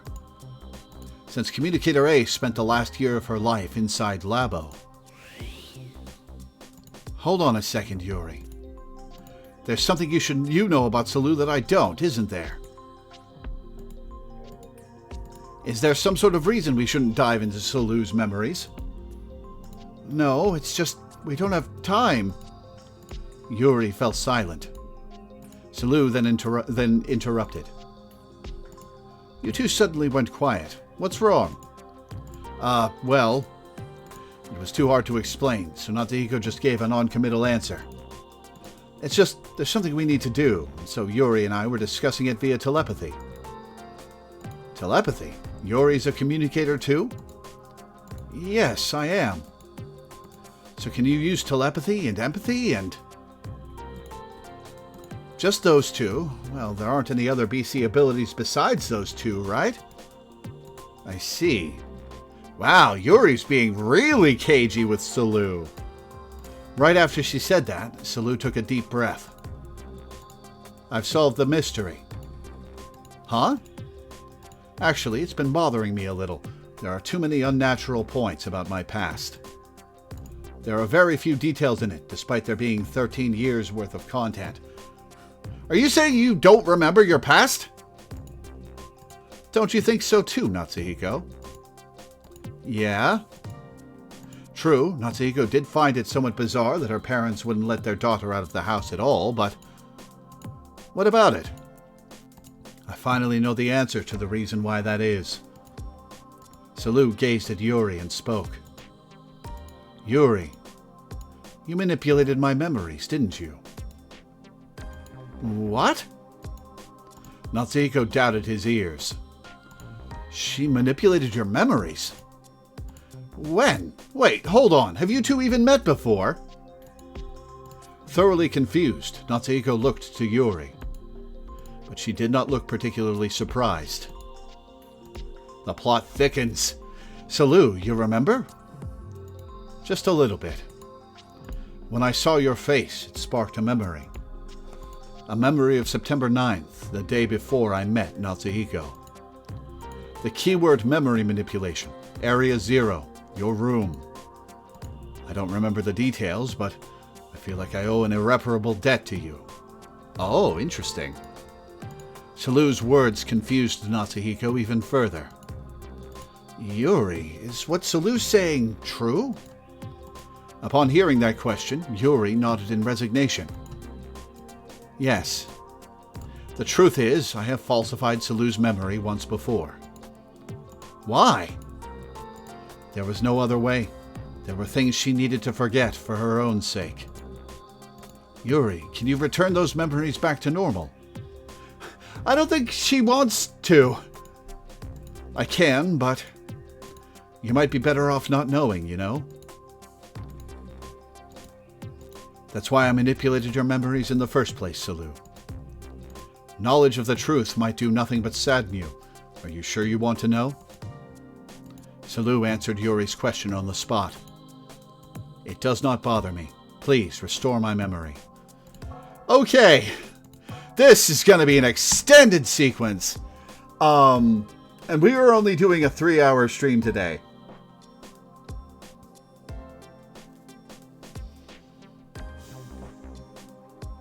This promises to be interesting, but it also promises to be long. So I think we should stop here and do this next time, because we're streaming this 3 times this month, splitting up the 10 hours a bit more than usual.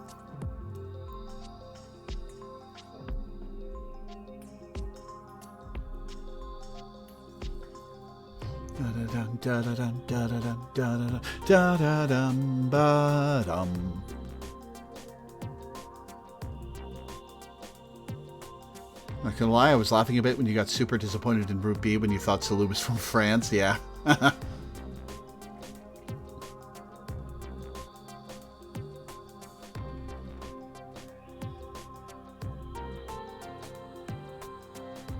What was my initial theory about her? Did I immediately think clone? Or lab rat? Or what was it? It was like a year ago.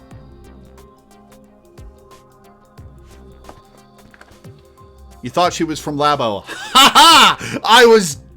as an experiment. Yeah, I knew it!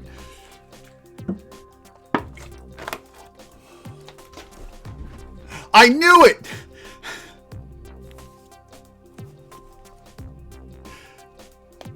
Man, I love situations where I call something this far in advance. That was like 50 hours of gameplay ago. And I called it.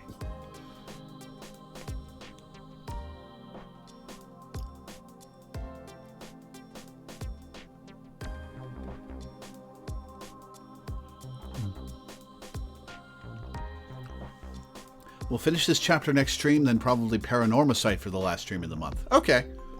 Cool. Sounds good. Alright, let me save again. Just to be sure. Alright, that's where we're going to end for today. So I'll read my schedule and get off. Let me pull that up. Tomorrow, we will be playing Danganronpa Trigger Happy Havoc for a patron. Thursday, I will not be streaming. I've got a doctor's appointment. Friday, I will be streaming The Somnium Files Nirvana Initiative for a patron. Saturday will, of course, be our weekly Final Fantasy XIV stream. Sunday will be Star Control 2, followed by Star Stealing Prince for a patron. And next Monday, I will be playing TMNT Shredder's Revenge with Minda and Dai.